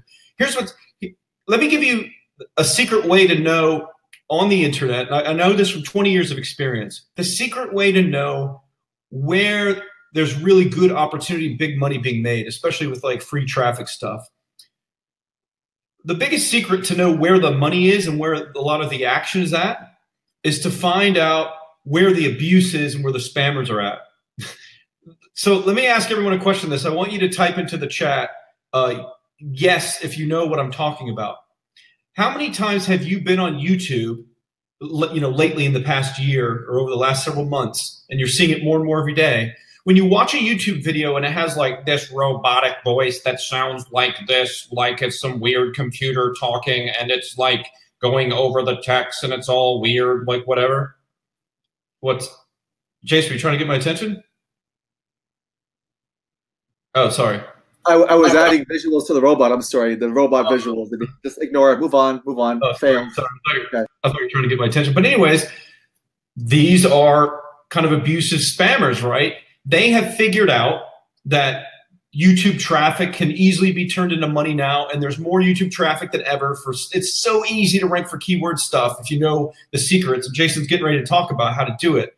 So the reason why you see all those weird robotic voice like YouTube videos is because they are just churning out hundreds, if not thousands of videos, spamming YouTube, and because they're making money. They only do it because it makes money. That's what you have to know. And so although it looks stupid and it seems like it has very little value, which it doesn't have much value, they're making a killing, these farms. And a lot of that is like someone made software to just crank out like these artificial videos using robotic voices, right? Well, here's what you have to know real quick, and I'll let Jason continue, is, I mean, it's only a matter of time before YouTube just starts deleting all those accounts and all their 1,000 videos. So don't do that kind of spammy stuff. You always want to deliver good types of things. Yeah, like Ian just asked, you're talking about text to voice videos. Yes, I am. But so people are doing these text to voice types of computer scripts where they can just pump out hundreds, if not thousands, of keyword driven YouTube videos. And that's why when you watch them and it's like, 10 great ways to, whatever, save money at home. And it's like, tip number 1 is to go into the kitchen and, and it sounds like this weird robotic voice. Well, that's all. Those videos are completely made with software. Anyways, you don't want to do that. But my point is that proves that there's a ton of money to be made with YouTube traffic, or the abusive spammers wouldn't be doing those techniques. Anyways, but all this stuff, you can outsource it all, and literally week to week, you can have people on Fiverr. You can have, we can talk more about this maybe in the Q&A, but you can literally build a procedure and hire other people. The Philippines and other countries, we can hire people cheap to be making and cranking out this content for you nonstop, where you're not even making any of it. And what you pay for it to be made is far less than all the great traffic you'll be able to get, and hopefully you'll be able to profit from in your business. This is the future. If you're not doing this, you're just going to be left behind. Anyways, go ahead, continue, Jason. I'll mute myself. And thank you for the sympathy comments about the robot impression. I do appreciate that, even though it was a bit of a fail. But anyway, we'll move on here. So, and one thing I want to mention is that anytime we talk about free traffic, I'm surprised no one said this. It's not free. Nothing's free. There's no free ride. Well, sure, we can have that argument real quick. You're not paying per click, or you're not paying an influencer to do a post, and then a week later it gets buried, or what have you. But why I'm excited about YouTube and about video is that, sure, it costs me a bit of money if I'm outsourcing. It might cost me $20, $30, whatever the price is, but that's a one-time investment. It's an asset that I use to grow my business. And if I can get that stuff to rank and stick on Google and YouTube, and I'll give you some ideas in a few minutes, then it's not going away. It's generating traffic for me for free. So obviously, the longer that video is ranking and the more visitors it gets, the cost of that video becomes less and less, where essentially I'm paying, pennies for visitors and practically getting visitors for free, because I have videos on YouTube that have been ranked for 3 or 4 years now, and they're still giving me daily traffic.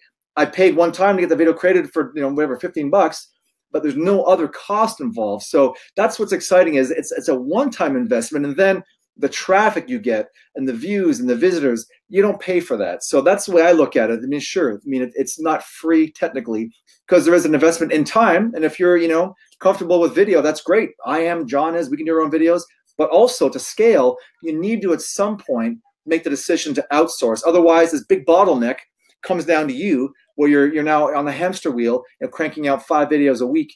And if that's your goal, that's great. But a lot of these YouTubers, that's all they do. They just basically play video games and drink Mountain Dew, eat Cheetos, and create videos all day long. That's all they do. But you've got other things to do with your business. So obviously, there's options. You can manage that accordingly, right? So let's move on here.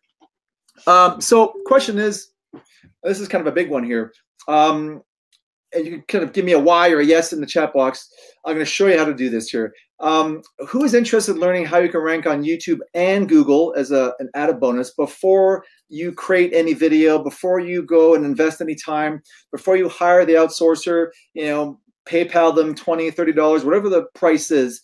What if you could kind of dip your toe in the water and see how easily or how difficult it was to rank, so that when you did create the content, you knew with 100% certainty that, hey, I know I can rank. I know without a shadow of a doubt. If that interests you, give me a Y, yes, +1, whatever it is. Okay, cool. I see Larry. I see Justin, Warwell, G, Robert, Danny. All flying in here. Cool. All right. Well, let me walk you through this process here. Okay. And this is something that I came up with a few years ago called instant ranking placeholders. All right. RPH for short.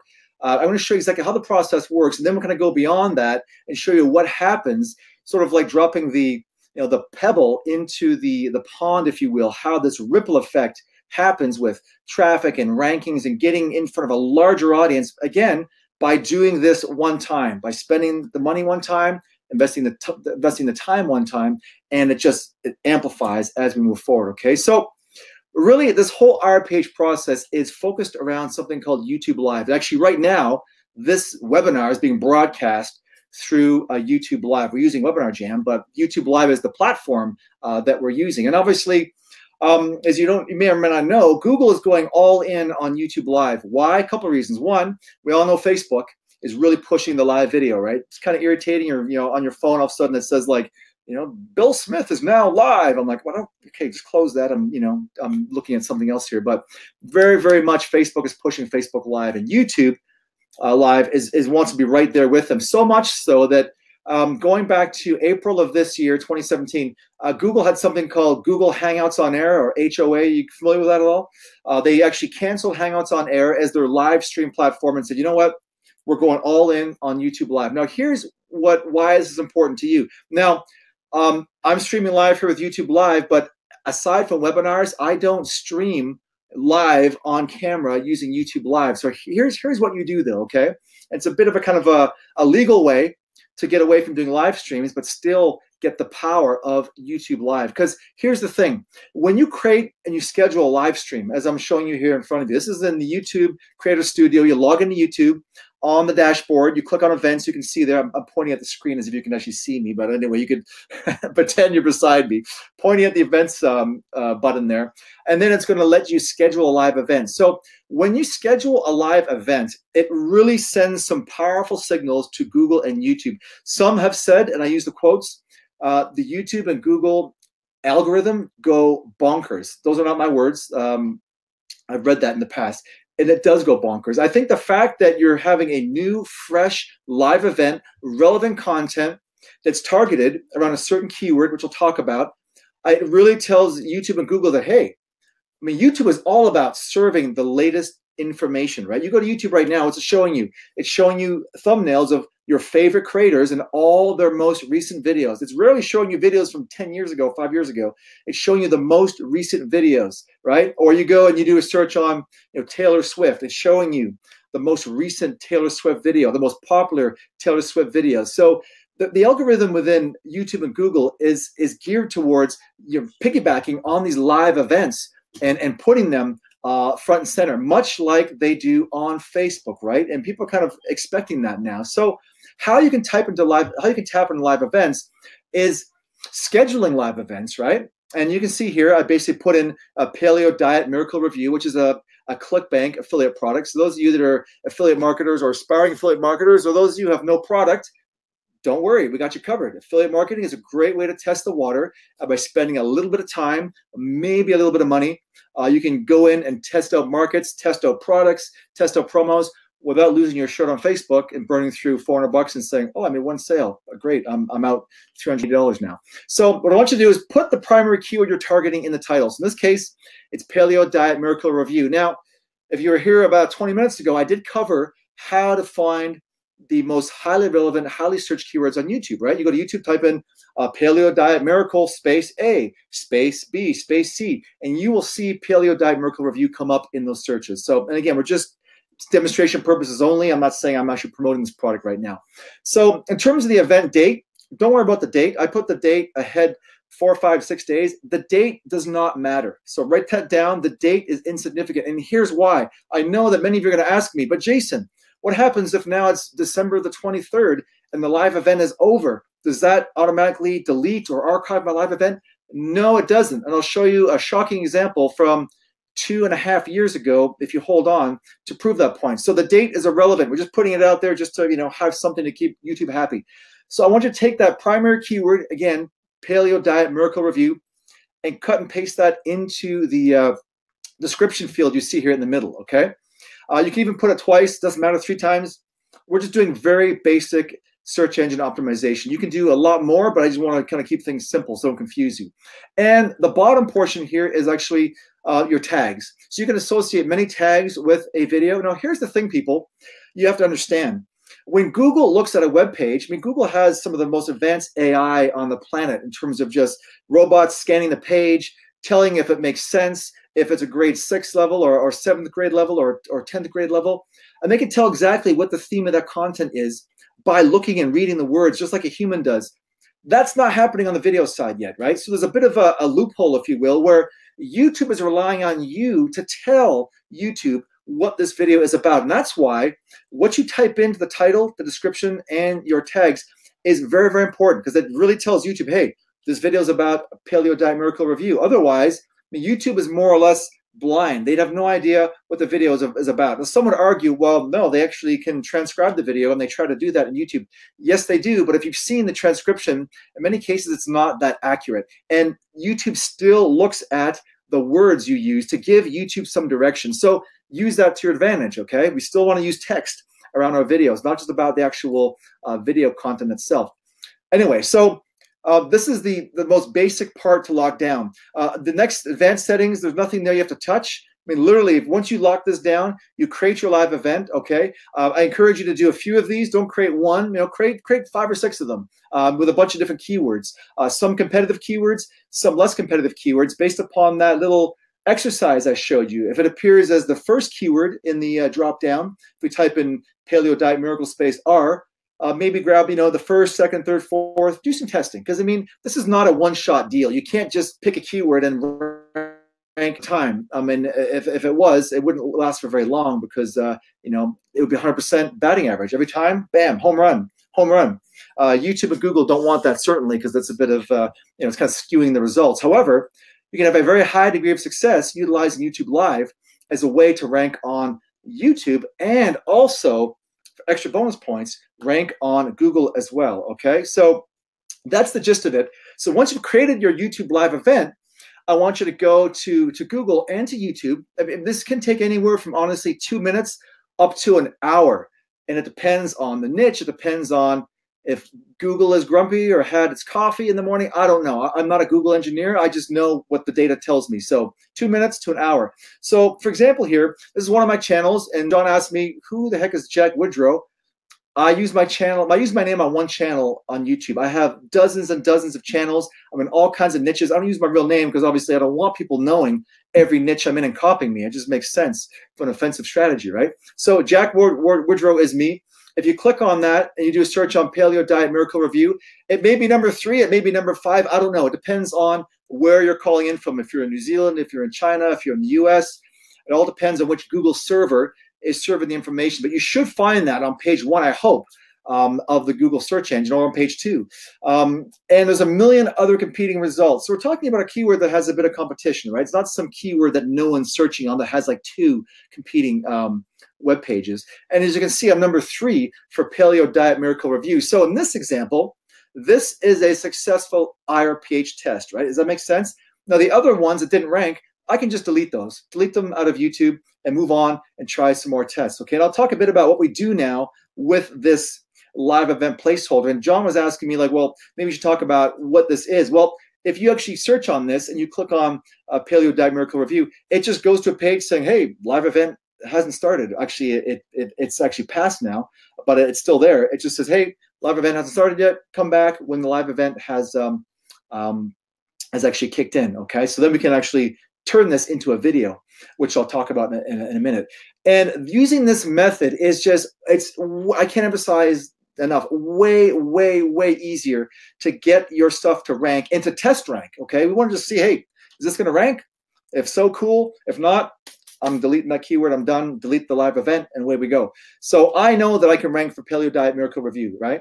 Which is pretty exciting, because with websites and blogs and any other kind of content, if you're doing, whatever, Wikipedia, setting up your own Wikipedia pages, this is the easiest method to get your stuff to pop up on Google and on YouTube that I have seen in my, like 18 years now doing search engine marketing, primarily on Google. Okay, so hopefully you're getting excited about this stuff. And I want to show you some examples I ran in the past, because I know some of you are like, well, does it work for ecom? Oh, does this work for, I'm an affiliate, an Amazon affiliate. Can I use this? Or, oh, I do info products. Can I use this? Jason, can I interrupt you real quick? Yeah, get in there. Hey, so somebody had an interesting question. I just want to interrupt you real quick because you're covering a lot of amazing content. Everyone's loving it, by the way. People are like, this is the greatest thing I've ever seen. But someone made an interesting point.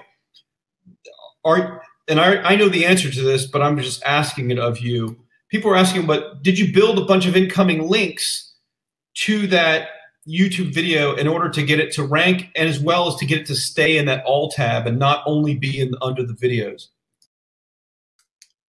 Yeah, that's a great point. And the beauty is that zero link building. I'm doing no link building. I'm not promoting this. I'm not like taking this live event and putting it on my high authority blog. I'm just doing nothing. I'm just setting it up, going, grabbing some lunch, coming back and going, all right, let's see what we got here. The microwave just went ding. Let's see what we got cooking here.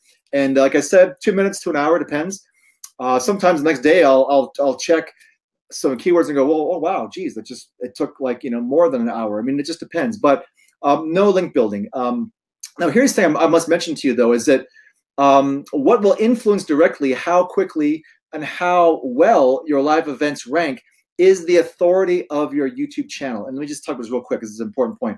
So Google is very skeptical of any web page. They're like, well, what is this web page? Is it a spam page? Is it a legitimate page? Is it some kind of shenanigan type offer? So they kind of usually put you on the B pile, and then they want to see some links and some proof that this site is getting referenced and linked from authority sites, right? All this basic SEO 101 stuff you've heard since 2001.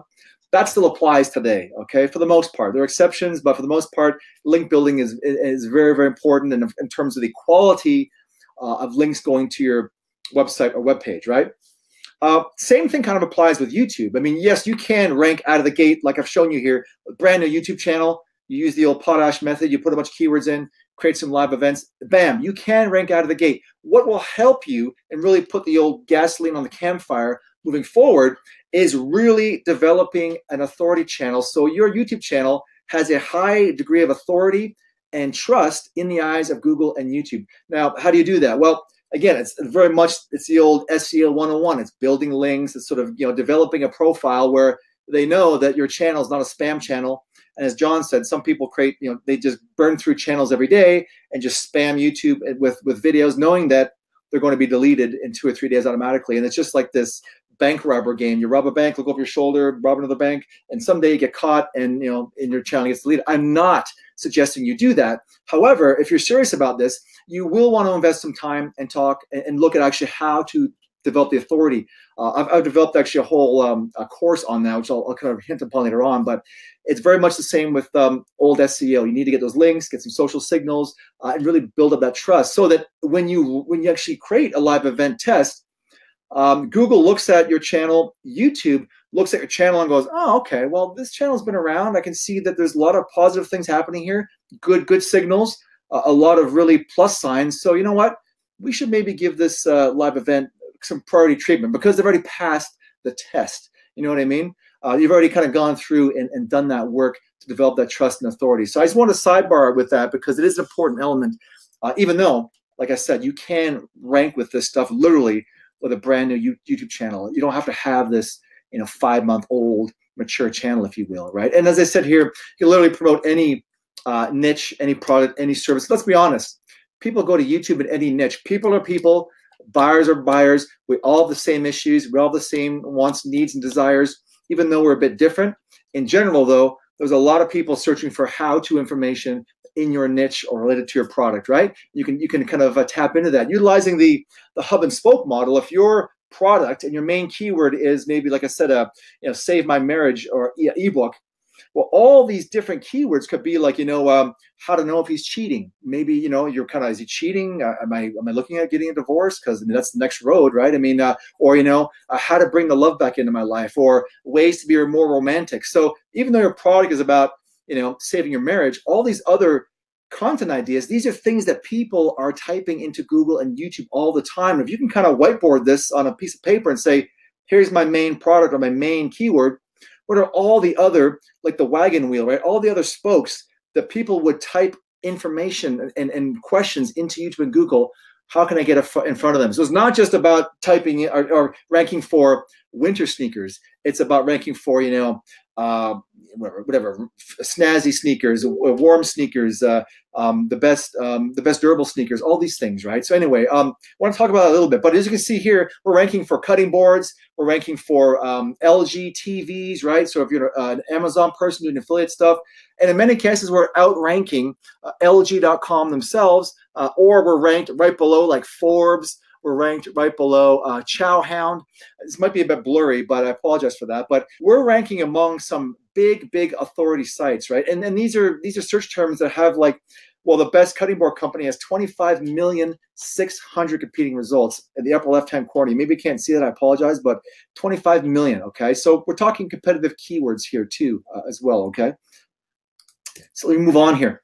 Another question, is this a long-term strategy? I mentioned earlier, I hinted that I set up a test going back to June 15th, 2015, when I really started to get into this stuff, right? I was really kind of just pioneering the whole RPH process. And funny enough, Andy Jenkins is the co-inventor of Webinar Jam, which we're using right now. Good friend of John's, good friend of myself, including Mike Fulsame. And I said, hey, man, I said, hop on a Google. I want to show you some stuff I'm testing out. And I said, type in Webinar Jam Studio Demo, Webinar Jam Live Demo. And he's like, holy crap, dude. He goes, what is this? It's like I'm in a video. I mean, for some reason, I left those alone. I didn't want to touch them. And they're still ranking. If you want to, at some point, search them, they are sticking around for, well, now it's like it's over 2 years, right? It's being June, and now it's well into December. Now, here's the warning. I am not saying that you should leave your live event instant ranking placeholders alone.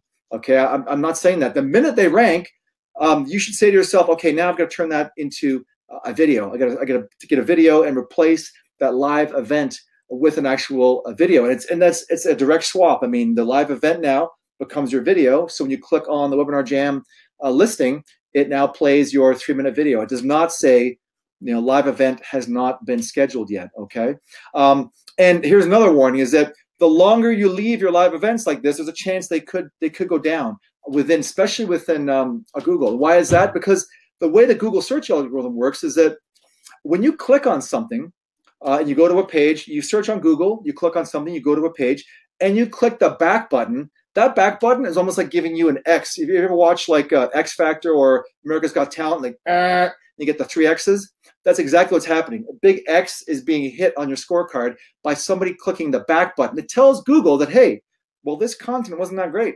Clearly somebody searched on something, Webinar Jam Studio, clicked on the link, went to a page, and then came back like a boomerang. That tells us this is not relevant content, and they could push your stuff down the list. Now, however, if that was a video, and a good video, right? They search, they find the video, they go to YouTube. What happens next? They're going to spend 2, 3, 4, 5, 8 minutes watching that video. They may even watch other videos, and they're not hitting that back button, or they're hitting the back button after a few minutes, and that is a ranking factor on Google. Okay, so I just want to kind of mention that and bring that up. So anyway, moving along here. Bottom line is that I want to talk a bit about just some options for you. I mean, obviously, you could kind of bootstrap this. You could sort of look at kind of putting the pieces together, or who wants to skip months of time and kind of piecemealing this and safely automate the process so you can get results now. So give me a 1 in the chat box. And like John said, this is not a sales presentation. I just want to kind of give you a little bit of a glimpse on what's possible if you decide to go that route with some things that I have in store for you. So I see a bunch of 1s here. Cool. I'm not going to spend a lot of time. Like I said, we're going to circle back, get into the Q&A, also talk about this third element that we talked about, which is amplification effects. So John, you want to say something here before we dive into the next? Yeah, so obviously we are going longer than we thought, but I don't think anybody cares. If you're enjoying this content, give me a hell yeah in the chat.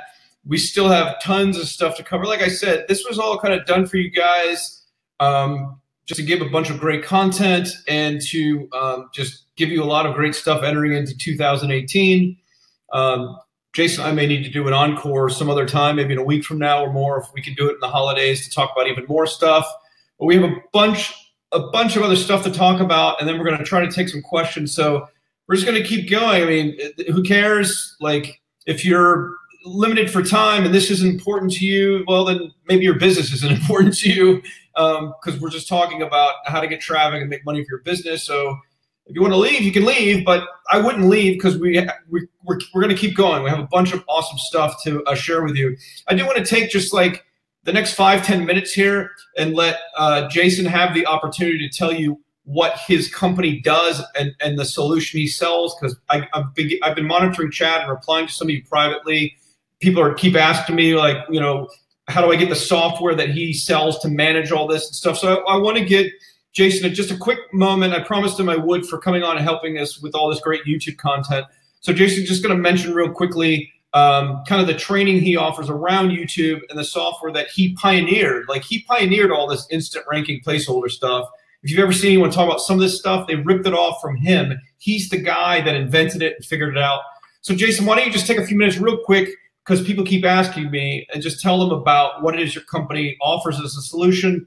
If somebody wants all the training on how to do every single step, as well as the software thing that which I think is brilliant, that you invented in order to kind of automate this kind of pre-ranking stuff, and that people can really use. And then they can either use it themselves if they're an agency, they can use it themselves for their own traffic, or you can hire a worker to go through Jason's training and use his software for you. So, which I recommend you do. We can talk a little bit about outsourcing in a bit, because everyone was asking me too, well, how do we do the outsourcing and stuff? Because that's ultimately what you want, right? You want to outsource the content creation week to week, so it's all being made for you. Then you want it all to get ranked and everything with the keyword research if it's all done properly. So week to week, hopefully next year or even before the end of this year, you can get started. You want to have your traffic growing and growing and growing and growing. More videos, more content, more videos, more content. We're going to tell you how to turn those videos also into web pages with transcriptions and some other cool secrets. But anyways, what you want to do is you want to just be putting out content on a regular basis. And you can have someone else do that. You can use Jason's solution he's going to tell you about real quick. And they can use it to be ranking your stuff and just getting you more traffic. So that's what you want going into the new year.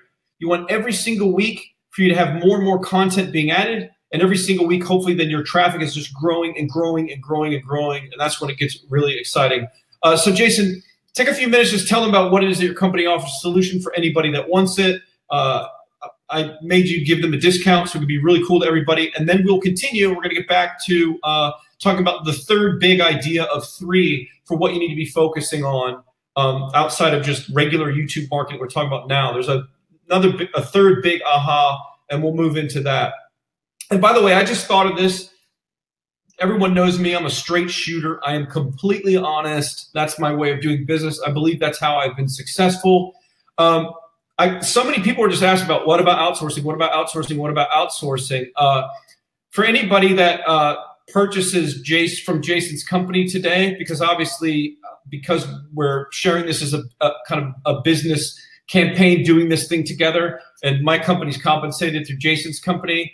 Anyone that buys their product, I will include Outsource Force, which is a product I made several years ago. It's quite a few years old, but 90% of it is still relevant. It shows you how to find workers in other countries, even for like $2 an hour, how to test them to manage their skills, then how to hire them, then how to roll out and scale an army of low-cost workers that can do all this video stuff for you. So I'll give anyone who buys from Jason today, they can just send me the email receipt of that solution. It's like 20 some hours of outsourcing secrets and training. And by the way, because I like to do the right thing, for all of Jason's people that are on this presentation now that are already customers of Jason's and have his software solution, which is awesome, I'm going to give you that course as well, just for free. You don't have to buy anything today, just because I want to treat Jason's customers right and do the right thing. But so anyone that buys the solution, this V-Targeter, V-Traffic Machines thing that Jason's about to tell you about,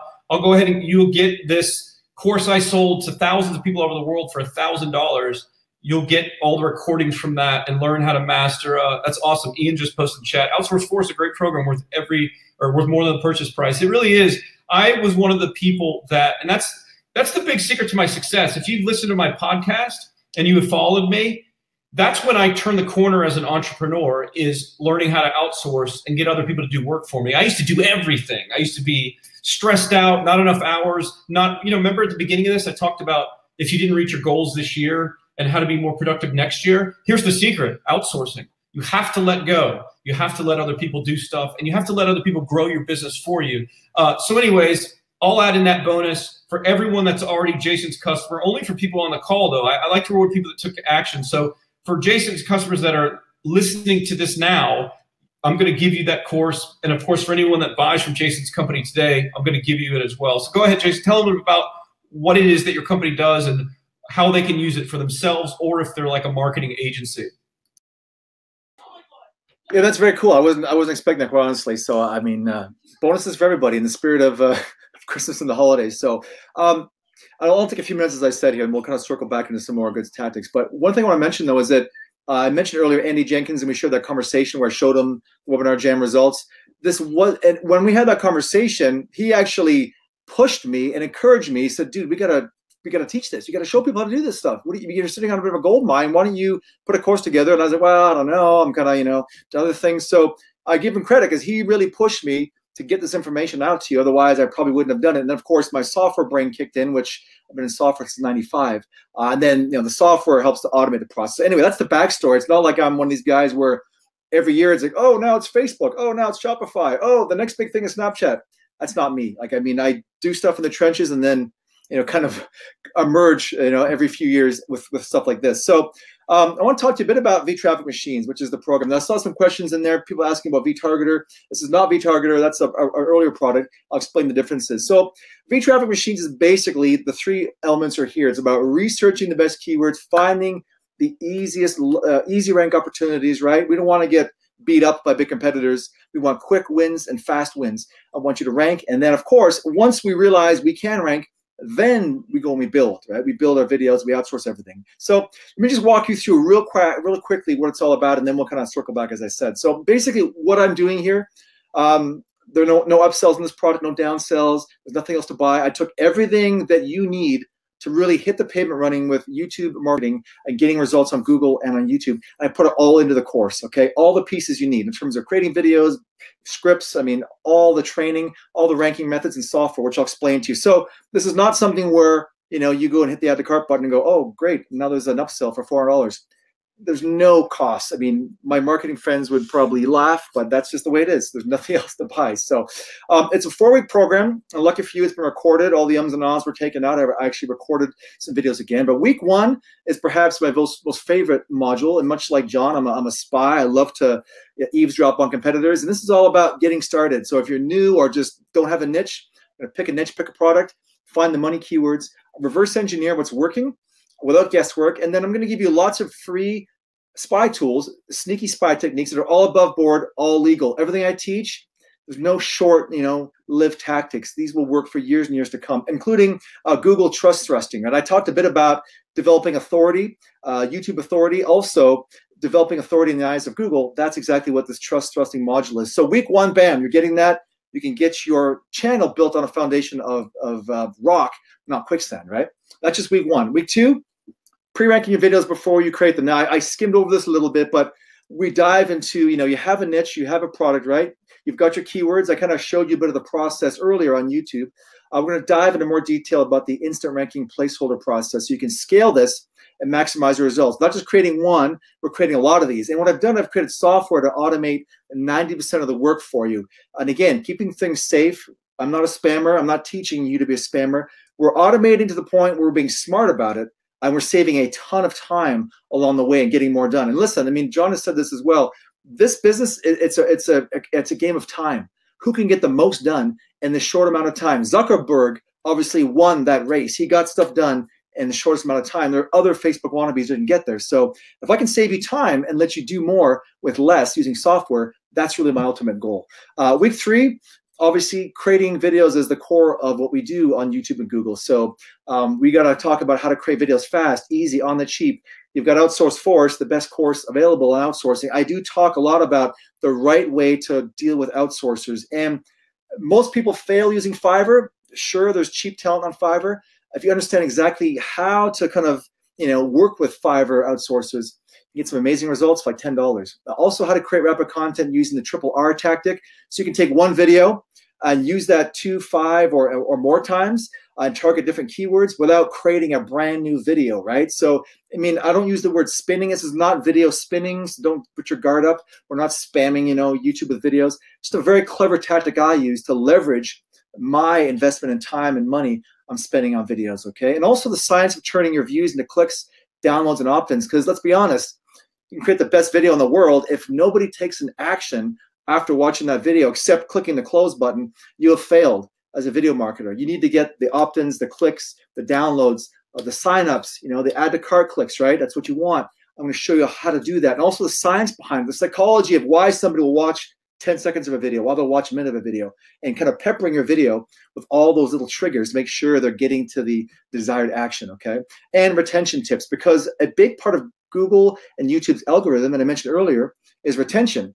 Someone's clicking the back button, your rankings are going to sink. If they're watching, 50%, 70% of your video, that sends a very strong signal to YouTube and Google saying, hey, this content is good, relevant, let's give it higher placement. So we'll talk about that as well as a ranking factor, getting people watching more of your videos. So week 4, once we've gone through the keyword selection, we created the video, it's launching and ranking and getting views and clicks. This is the biggest question I get is that, Jason, how do I turn this video into views or clicks, or how do I turn it into a sale? How do I turn a view into an opt-in?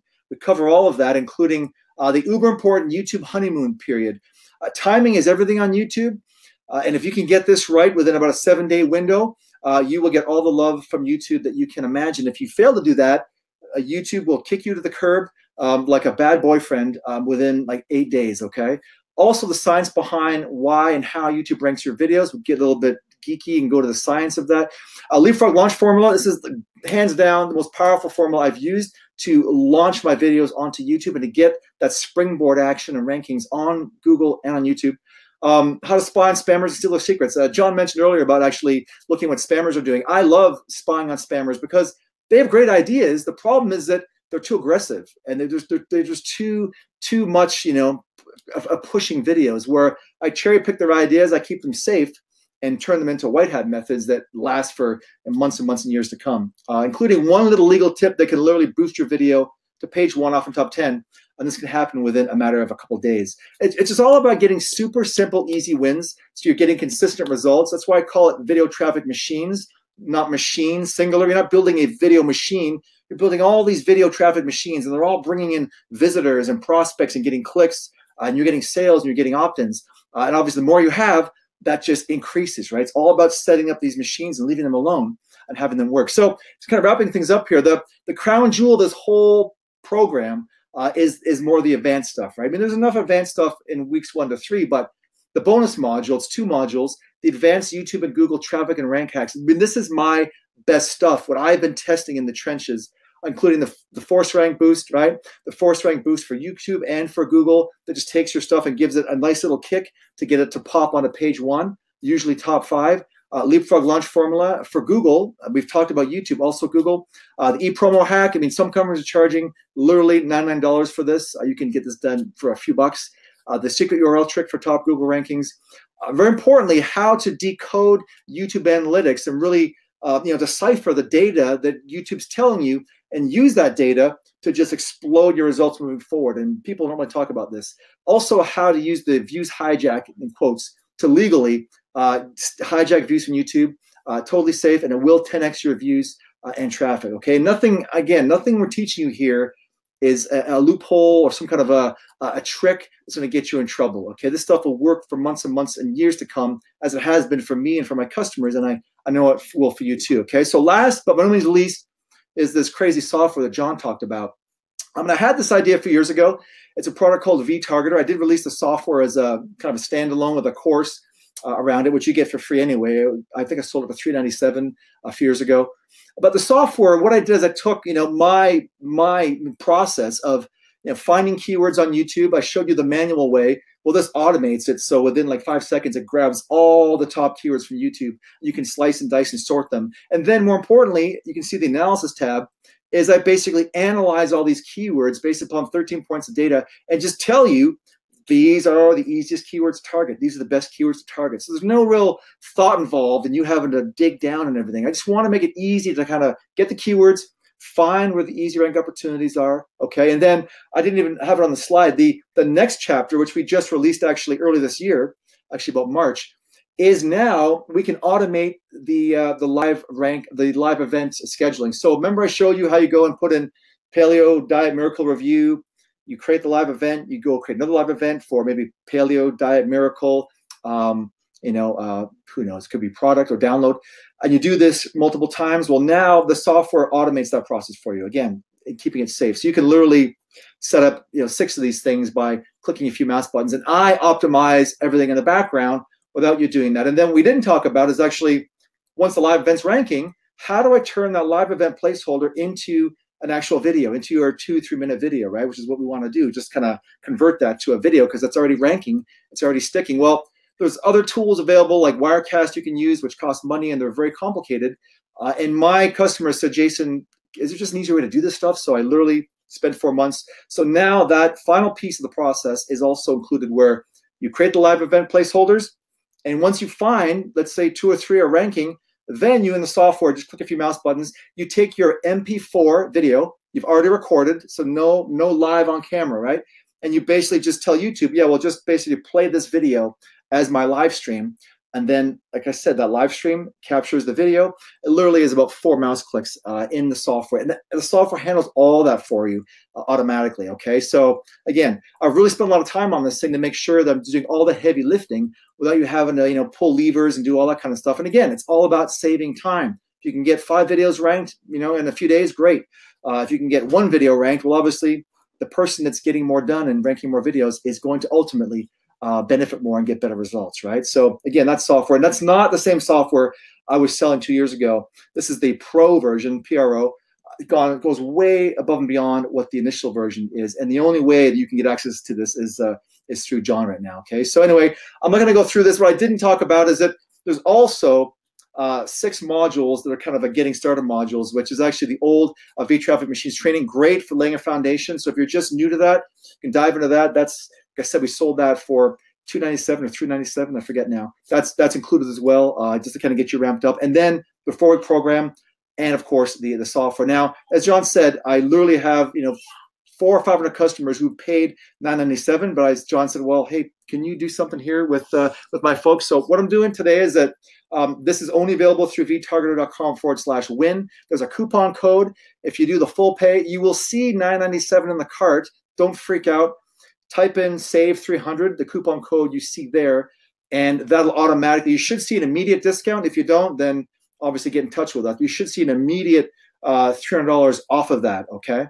There's also a 3-pay, a little bit more money, obviously, but if you want to stretch it out, 3 payments of $298.90. That's also available on vtargeter.com/win. And once you sign up, you'll get your software login, your downloads, the membership, username, password, all that stuff. You can log in immediately and start consuming a lot of this content. So again, vtargeter.com/win. And the doors are closed. This is not like some sneaky scarcity tactic. I literally just do not have the doors open. It's very rare that I bring customers in. So if this sounds good and it's something that you want to do to automate this and really get into the advanced tactics, you can't beat V-Traffic Machines. It's my best stuff, and as I said, 0 upsells on that. So anyway, I'm out of breath, John. We've kind of wrapped it up real fast here. We're going to kind of pivot. Should I enable you now? You want to chat for a bit about this? Yep. I'll keep going.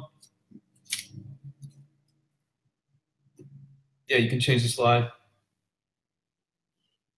Yeah, so anyways, thanks everybody for giving Jason a chance to take a moment and promote that. So we still got more content to go. Again, go to vtargeter.com/win, and we'll put the link in the chat or something, Jason, just so people have it. Anyways, and thanks for the $300 deal. It's a great deal. It's generous for my folks that don't have it yet. So anyone that buys it, I'll also throw in that $1,000 outsourced force course, which is like, some people say it's one of the best courses of all time. I'm a little biased because I made it, but I do think it's a great piece of training. But anyways, and then again, Jason's folks, I'm going to give it to all his software buyers just to help them grow their business. So let's move on. So we got a few more, one more thing to cover here, and then we kind of wrap up. We've been going for a while. I want to thank everybody, though, that's still here. Believe it or not, Almost everybody that has been logged in and watching this for 2 hours is still here. Now, it's no surprise because I think it's a testament to, and I want to thank Jason as well for contributing like the content we're sharing, because when you're getting value, like you want to continue to consume it and stick around. So thanks everybody for sticking around. It makes us feel good knowing that we're doing right by you and giving you some good stuff. So let's move on. We're going to cover the final third concept for you to head into 2018. So as online marketers, what can we learn here? So go to the next slide, Jason. And so if you know anything about Costco, you ever been to Costco, basically you walk around the store, you see people cooking stuff, right? And they're giving out free samples.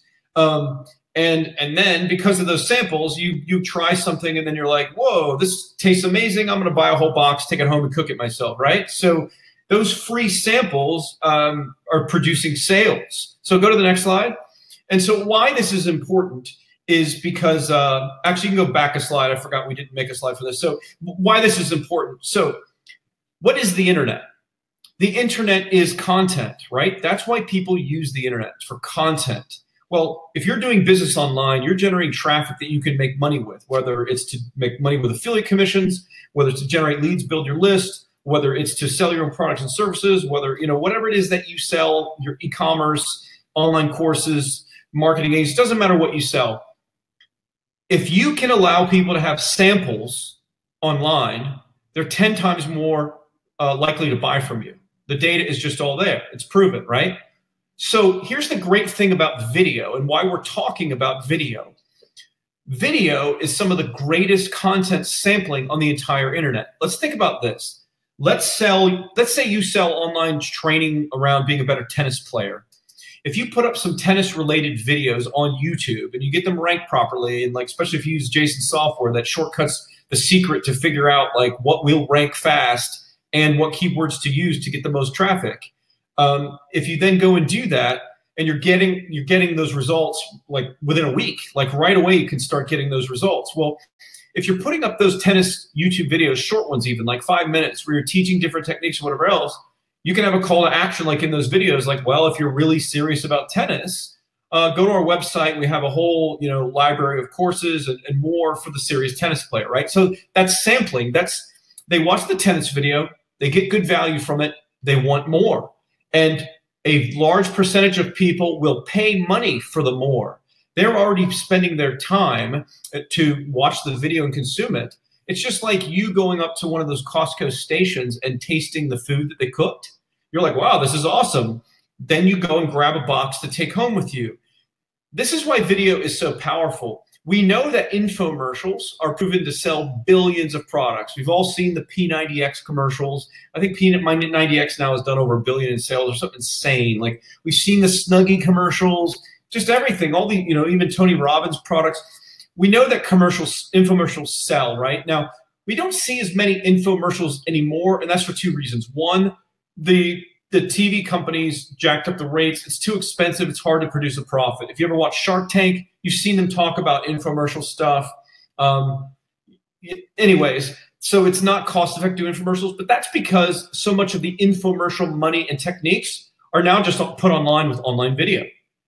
Because you can make a video that sells anything, videos are basically infomercials when you're selling stuff, right? So you either have free content, which is kind of a hidden infomercial because it's a sampling capability, or you could have a video like a video sales letter, like a webinar, presentations, or course, something that's all selling or mostly selling.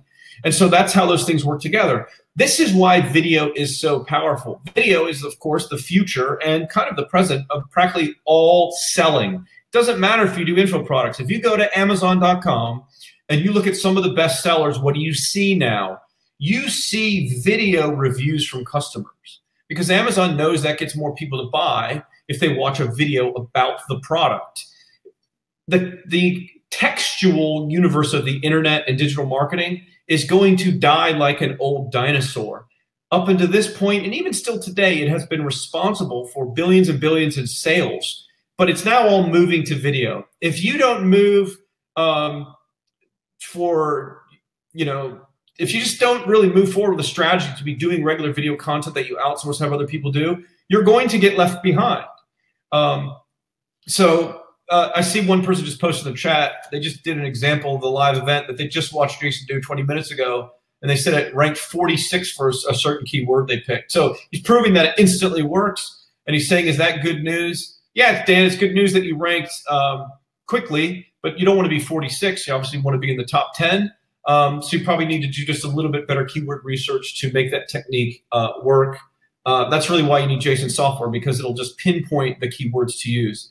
Anyway, so let's move on. Go to the next slide. So now let's talk about the third and final one for a few minutes. Then we'll kind of maybe take some questions and then wrap this up. I want to thank everybody for their time. So the third major, what's that? Can I just sidebar for 1 second? I see some good comments coming here, and I want to kind of mention real quick.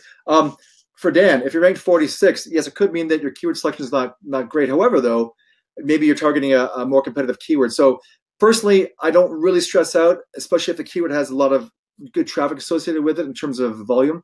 If I'm number 46, utilizing the Force Rank Hack that is part of the traffic and rank hacks modules of each of our machines, you can, in most cases, the majority of cases, get that video to pop up onto page 2 or page 1, or maybe it's a 2-step process. So don't worry about that if you're seeing that I'm number 46. It happens to me a lot, especially as you get into more competitive territory. It's just a matter of actually knowing what to do then, after the fact. So you can rank out of the gate, or you can rank on page 3 if it's more competitive. But I just want to mention that because all hope is not lost if you're number 46. Also, Mark had a comment saying, is the strategies we teach and also the software that I give you and also the V Traffic Machines program, is it only for English? And actually, no, I should have mentioned that. What we're talking about here today, it works even better in international markets because there's way less competition in the German market, the Portuguese market, the Italian market, the French market, the German market than there is within North America, primarily in the USA, because all the SEO hotshots are in the USA. Obviously, there's still opportunities in the USA, but right now, it's sort of a bit of a gold rush. If you can get yourself transcribed into Italian or into Spanish and have your videos released to that market, those countries, you can get crazy easy rankings because the competition is not there yet, right? So just something to think about as you move forward with this stuff. So what's funny? Do you want to dive in and talk about this for a bit? Yeah, I'll talk for a minute. So Dan had just mentioned, he posted, he said, oh, I just ranked 46. Keyword, is that good? And I said, yeah. And then I said, you want to be higher? And then he messaged again. He goes, oh, I just ranked for another keyword, ranked 32, pretty slick. So yeah, obviously it works. So let's talk about the third and final opportunity that you need to be thinking about basically going into 2018. That's what we call echo and amplifying your traffic. So a lot of the stuff we just talked about with making videos for YouTube, I briefly kind of gave this away already earlier, if you were on earlier. Basically, you can multi-purpose piece of content. So if you create a video, such as you outsource it or you make one yourself or whatever else, and you put it on YouTube, you can take that same video, you can put it on Instagram, you can put it on Twitter now. It lets you upload videos. You put it on Facebook, obviously. You put it on Snapchat. So you can take one video and you can use it in all these with all these different platforms. Another part of that is you can have it transcribed. If you go to Temi, TEMI.com, let me put in the chat real quick. Just go to Temi.com. This is, and let me make sure I'm giving you the right URL. But this is it's a new service from the people from Rev.com, REV.com, which is, by the way, a very good transcriptionist service. I think it's $1 a minute. So if you have a 5-minute video for $5, they'll transcribe it word for word. That's the human transcription. They started this, that's REV.com. This is their new one though, Temi or Temi, this TEMI. They'll do transcription of an audio file or obviously or a video file for 10 cents per minute. If you load up their site right now, you can see that for only 10 cents a minute. They'll transcribe it. So if you make, let's say, a 10-minute video that you're going to put on YouTube, or of course, you have an outsourcer make for you, you can have that transcribed for $1. So for $1, this automated service will turn that video into a text file, word for word. Well, you probably already realize where I'm going with this. You can take that text file and you can tell an outsourcer to make a blog post or an article or a web page out of the transcription, and they can just take some screenshots from the video or use some images or clip art or whatever they may have used in the video, and use it on the web page quickly, fast. So now you have a text-based page that can get ranked in Google and other search engines that can bring you traffic now, and you can even change the keyword so it's different from YouTube, or you can use the same keywords if you want to try to rank for both, like on the first page. But so you can make one video, and you can have somebody make a video for like $20, like you know, even doing voiceover, all that kind of stuff. But you take the one video and you turn it into multiple videos, or at least where you're posting the video in multiple places, like I talked about, like all the social media outlets, and also turn it into text now with this transcription process to then make a blog post about it. Now, here's the other thing about that's more the amplify type of a strategy. The echo strategy, a lot of it just happens matter of fact. So has anybody type this in the chat? Yes. Anybody ever heard of a search engine called Bing? You ever heard of Bing? Like, we haven't heard of it a lot lately, at least not in the news, and at least, you know, not just, it doesn't get a lot of publicity anymore. But it's the default search engine from Microsoft that obviously is the homepage for Internet Explorer that comes on every PC in the world. You know, people get used to using Google and stuff. But millions of people, I think it's like 40 million uniques a month or some huge map. It's one of the top websites in the world. So MSN and Bing they reach millions and millions and millions of people. Well, all the digital marketers have only focused on Google, and they've tried to rank at Google, and it's Google this, Google that, because that's kind of the, you know, the 800-pound gorilla in the room for digital marketing, right? So you already know that YouTube videos rank within the Google ranking pages. Well, did you know there's something that's really been evolving more and more over the last several months? Those YouTube videos now show up in Bing rankings automatically too. Jason, do you have an example? I think you can just type in almost any kind of mainstream thing, or even niche things. What's an example of a keyword, Jay, where people can go to Bing right now and see it? Yeah. I mean, I was hoping to have it in the slides, but I mean, again, we literally just put this together in a few days. So let me just exit my screen here, and give me 1 second, and we'll kind of show you what we got here. There we go. Okay. All right. So hopefully you can see like my actual screen now. So what I want to show you was, here's the thing. I mean, obviously we're talking about Google and YouTube. This is kind of like something that actually I discovered by accident. And when I did, I was like, wow. So there's a lot of different search engines, Bing being one of the bigger ones, right? But there's all these other search engines like DuckDuckGo and Dogpile and a whole other kind of pyramid of search engines that maybe you're not even aware of, but they're used by groups of people, just not by, you know, hundreds of millions of people like Google is. So something like DuckDuckGo, it's gaining momentum because they don't track cookies, so there's no privacy issues. You're not going to have any creepy ads following you around. And I created a simple RPH test. And actually, the funny thing is, I deleted this. There's a test. I deleted it a few days ago. I was just doing some testing, and it's still showing up as of this presentation on DuckDuckGo. So you can see here for the web results, not the video results, the web results for Alberta Springs water damage. It's ranked number 2, actually 1 under the ad, right? And we're finding more and more of YouTube videos are being sucked into these search engines, and a lot of these search engines are piggybacking off of Google's results because, you know, you can agree or disagree. Google is the king or the queen of traffic, and they're like, you know what? We might as well just kind of pull some of these results and then pull YouTube videos, right? So another example is, again, I remember Dogpile back in like, I don't know, 1999. I was using Dogpile, and it's still kicking around. And as you can see here, number, what are we here now? 1 as an ad. 1, 2, 3, 4, 5. We're number 6 for that live event placeholder. Okay, not even a video yet. And this is happening more and more. And even like John said, in terms of Bing, here's another example. Same keyword, Abville water damage. I was doing some testing for water damage keywords, which, by the way, it's one of the most competitive niches and one of the most expensive keywords. Any keyword related to water damage, and I'm not making this up, they're paying like $384 for 1 click. So $380 for 1 click.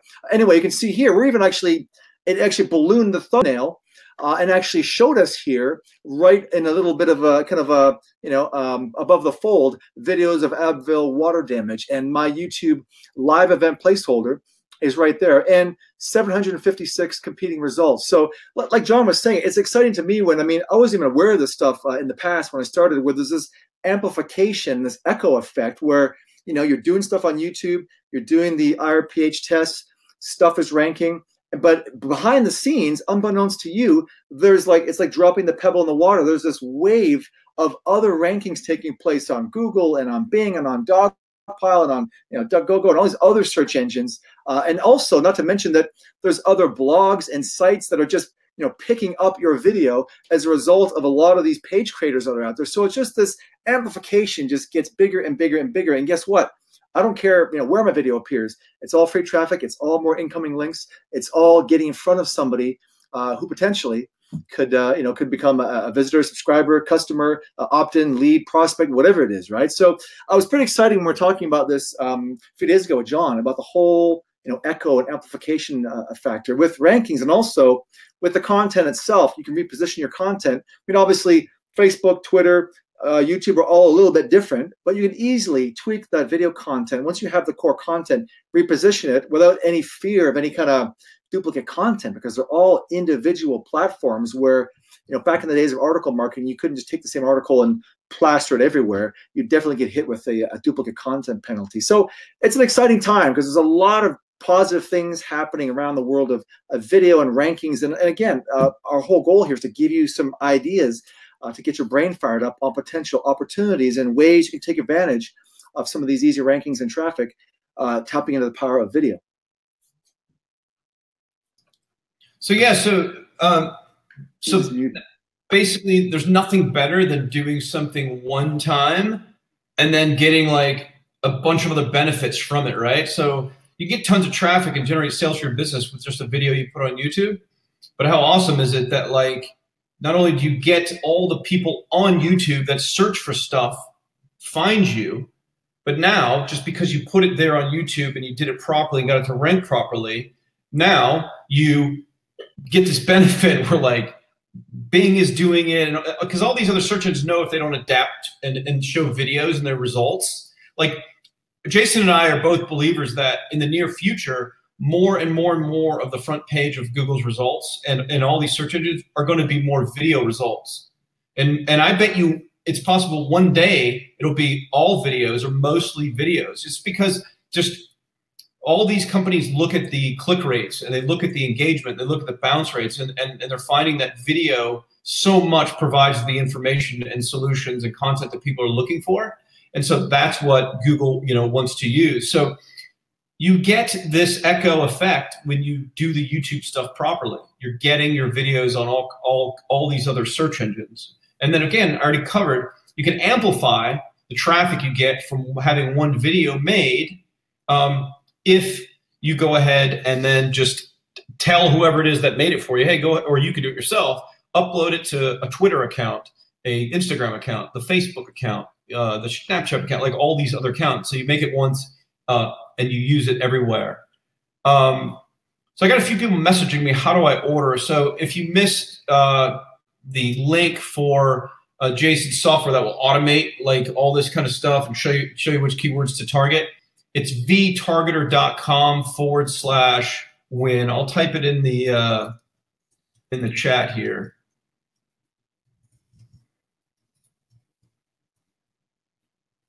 You can just go to that URL. So anyway, we're going to kind of wrap this. That's kind of just what we mainly wanted to cover there on these three big things. We'll take questions for a little while because this is like the Titanic movie. It's like 2.5 hours. It's like a long movie that's happened. We've been on this for 2.5 hours. What's amazing is most people are still here. So I want to respect everyone's time. We'll take a few questions. People want to ask some questions. Go ahead and type in the chat box, and we'll do our best to just kind of rip through these real quick in the next like probably 10, 15 minutes, and then we'll wrap this up. So if you have a question about any of the stuff that we've covered so far, or even any other comments, you can type those into the chat box. By the way, John? Yeah, go ahead. Antonio is asking how to get in touch with you. He's set up with VTrack Machines. Thank you, Antonio. Glad you joined. He's asking how we can get the outsourced program. What I'll do is I will send John an export list of all of you that signed up, and then John can basically and then do that very easily once he has the email addresses. So there's no need to email him or email me and test drive. Just give us a few days to kind of let the dust settle, and I'll make sure that John gets that customer list. So you should get an email from John's team, I would say probably early next week, if so, or maybe. Yeah, that would be fine. That's the easiest way. And I see there's a few people in here that I recognize the names. A lot of shout outs, which is awesome. A lot of great high fives. I mean, appreciate the feedback. A lot of people just really, a lot of thank yous, a lot of, hey, awesome stuff, amazing content, your best content yet, guys. That's great. I mean, that was our goal here. I'm actually, I'm surprised energy is still at where it's at, given the technical bombshell we dealt with at 3 o'clock, and we recovered. And thanks to you for being patient. We appreciate that. I mean, you can't fake this live webinar. Sometimes things kind of go off the rails, and luckily, second time, the webinar gods were with us, however you want to say it. And for those of you that want to check out V-Traffic Machines, I put the link here just so you have it. There's a lot of questions about where's the coupon, how can I get the coupon, what's the link? So it's there so you can see it. But by all means, we're kind of running out of gas here, as you can tell. So if you have questions now about this stuff we're talking about, or about YouTube, Google, or about influencer marketing, about any of the things we talked about over the past 2 hours, 2.5 hours, now's the time to do that, so that John and I can get some food here as we're getting into the dinner hour here in the eastern part of the U.S. So I'll take a couple of these questions that I'm seeing real quick. So somebody, let's see here. Justin asks, this is kind of unrelated to some of the stuff we covered, but it kind of can connect. So he was asking, how long does it take you to put together a podcast episode, and how do you do it? Because he's referring to my podcast. For me, it just depends. As you know, with my podcast, that Wacky Mind of John Reese that you can find on iTunes, I just kind of make an episode whenever I have time, whenever I feel like it. Sometimes I'll just take notes for 10, 15 minutes before I record. And because it's just me and I'm not interviewing someone, I just literally turn on the mic and I talk and just kind of go with the flow. And it's just so it's not too bad. Other times, depending on the subject matter, if I really want to make some specific points, sometimes I put more time into the pre-prep before the recording. But podcasts, another way where you can record once, get a transcription. They use a transcription in PDF reports, web pages that'll get ranked, and everything else. The other thing I want to point out real quick is, a lot of people are using Facebook Live to, you see people all the time now, hey, I'm going live on Facebook Live, and they're talking to their audience and whatever else, their friends on Facebook, if they have connections that they're using for their business. So they do like a Facebook Live thing, like for their business. And Facebook Live is kind of cool, right? It's pretty neat, but I think it's almost worthless, and I'll tell you why. There's not a good shelf life for Facebook Live content. You're much better off, unless I don't know, Jason, maybe you know the answer to this. Can you do a Facebook Live recording and then download that video and then use it elsewhere? Because otherwise, I would do a YouTube Live video, and then it gets archived on YouTube forever, and then I would upload the file, which that's another good question. If you do a YouTube Live recording live, does YouTube give you the ability to download that file where then you can move it to other places, Jason? Yeah, you can do that quite easily. There's a lot. If you just go and Google YouTube video downloader or YouTube 2, like TO MP4, there's a lot of sites where once your video is live, you can basically type in the URL or cut and paste the URL, and it'll go and grab that video, download it in HD format, and give you an MP4 file. And I know there's software you can actually then kind of much like we're doing with YouTube Live, we're taking the MP4 file and we're broadcasting that to Facebook. I've had requests from my customers to do that, but like you said, I mean, the disadvantage is that you've got that limited shelf life where you get a bunch of likes from your friends and family, whatever, or business colleagues, but then it quickly gets buried amongst all the mess in Facebook. You don't have that sticking power and longevity that we talked about using Facebook Live versus using something like YouTube Live, whereas you saw, it drops onto Google in many cases, and will get ranked on YouTube, where people can search that every hour of every day and find that archived live event video. Nice.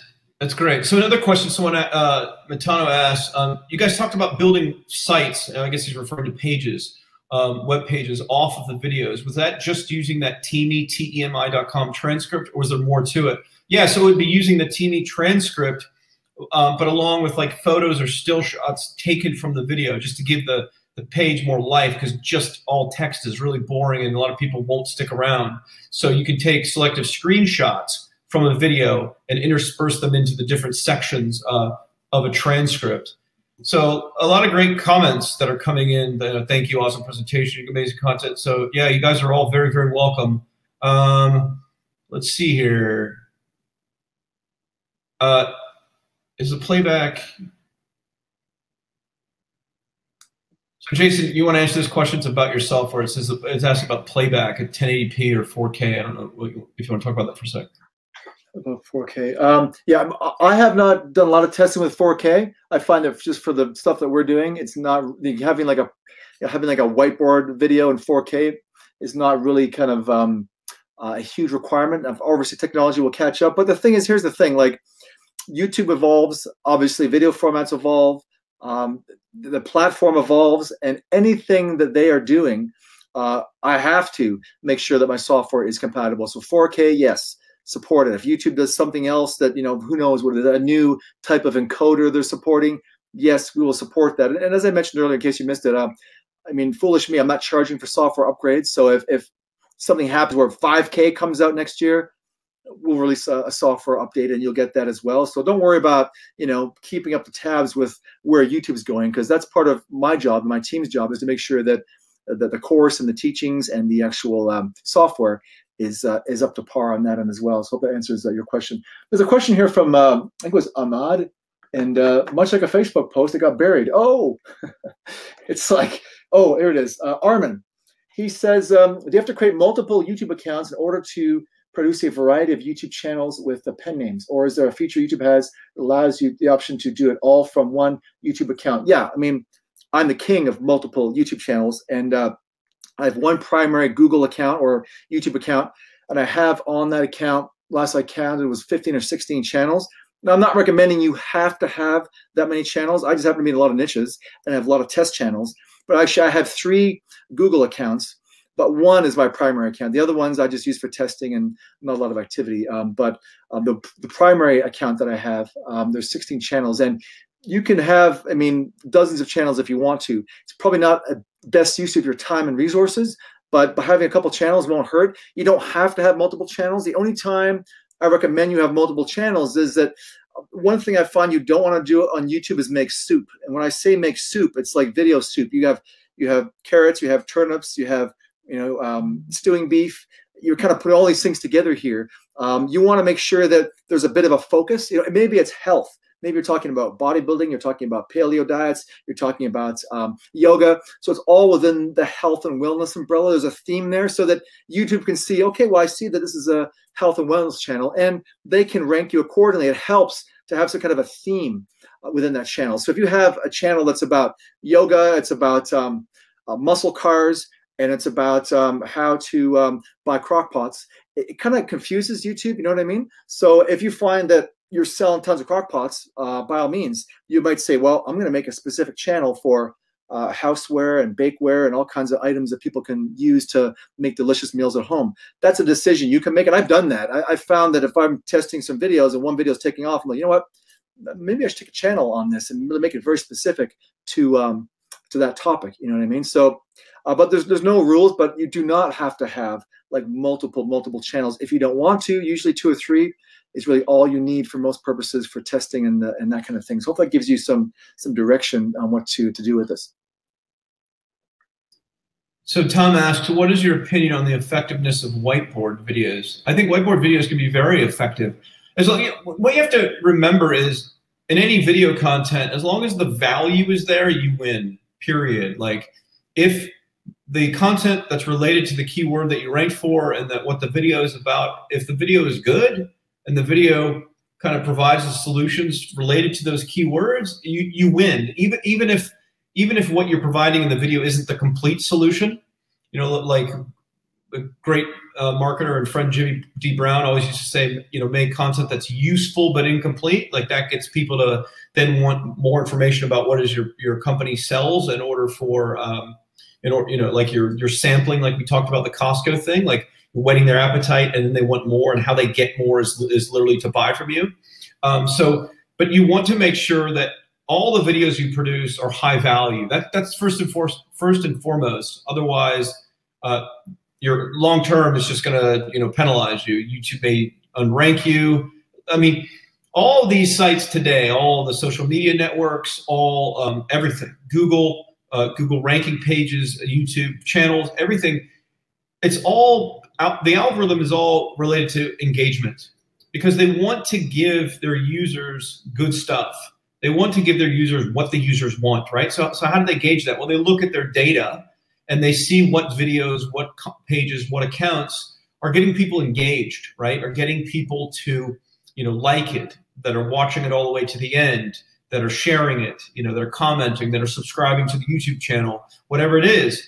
Google sees the same data. Like if you do a search, you look at the rankings, and then you go to a site, and you're only there like 10 seconds, and then you bounce back to Google and search for the same keyword, or click on the next ranking down.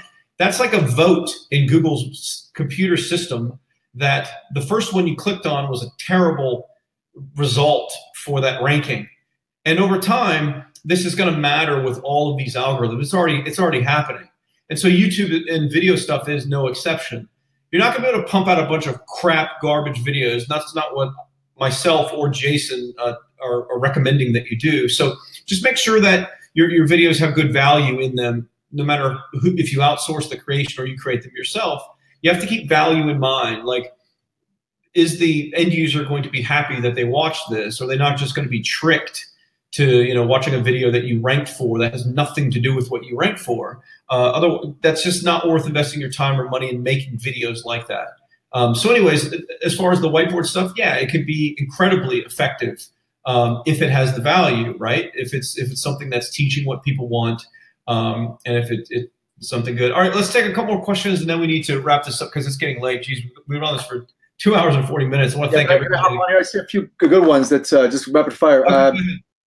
Julie says that does your software enable easy upload of pre-recorded videos to events that are ranking? Yes, absolutely. If your event is ranking, if you've done the RPH test as I instructed you how to do, or use my software, you can use my software to turn that live rank placeholder into an actual video. That's a big part of what software does. Another question came from Jivan. And does that mean you have to deliver a live video at that particular date and time that the live event is scheduled for? No, it does not. If you go to Google and type in Webinar Jam Studio Demo or Webinar Jam Studio Review, I think, or Webinar Jam Studio, just any kind of term, you'll see I'm ranking. A live event's been ranking for the past 2.5 years. It's well past, obviously, 2015 now. It's still ranking. I don't recommend you leave live events that long. I just left that there to show you that your live event doesn't disappear. It doesn't delete, doesn't archive if you're past the date of the actual event. So Mary says, can you use the same video for different keywords and live events? Yes and no. I mean, you can't take like a live event and try to rank for like 9 keywords. That's not the best approach. I recommend you try to pick at least 1 to 3 keywords to find a sweet spot, especially with the live ranking stuff. The more narrow your focus in terms of keyword targeting, the better. We're not taking a shotgun trying to rank on Google with keywords. We're taking a sniper rifle. Does that make sense? However, though, with your videos as well, you definitely can rank for multiple keywords. I always recommend, though, you have at least 1 or 2 keywords, which are your main targets. Everything else is basically as bonus traffic. But don't try to stuff 9 keywords into your title, because it will not work in the majority of cases.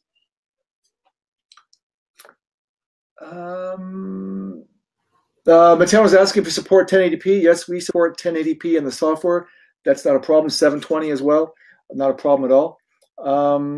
And CB says 1 account for multiple channels on the same theme. Right.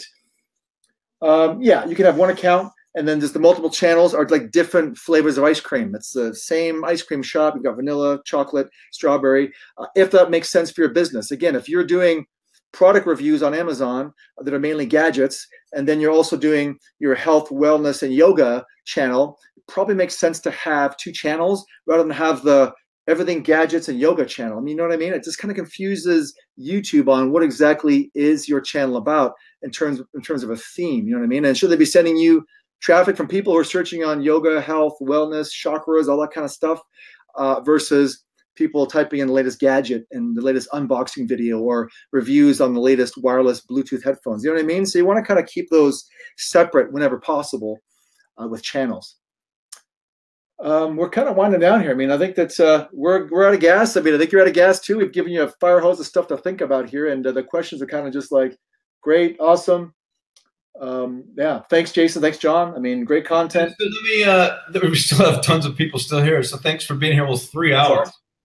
So how many people that are still on this thing would be interested in another one of these things, like just covering some other topics sometime, or just kind of because we had a little bit of structure to this because we use slides and kind of we had some ideas of what we want to talk about today.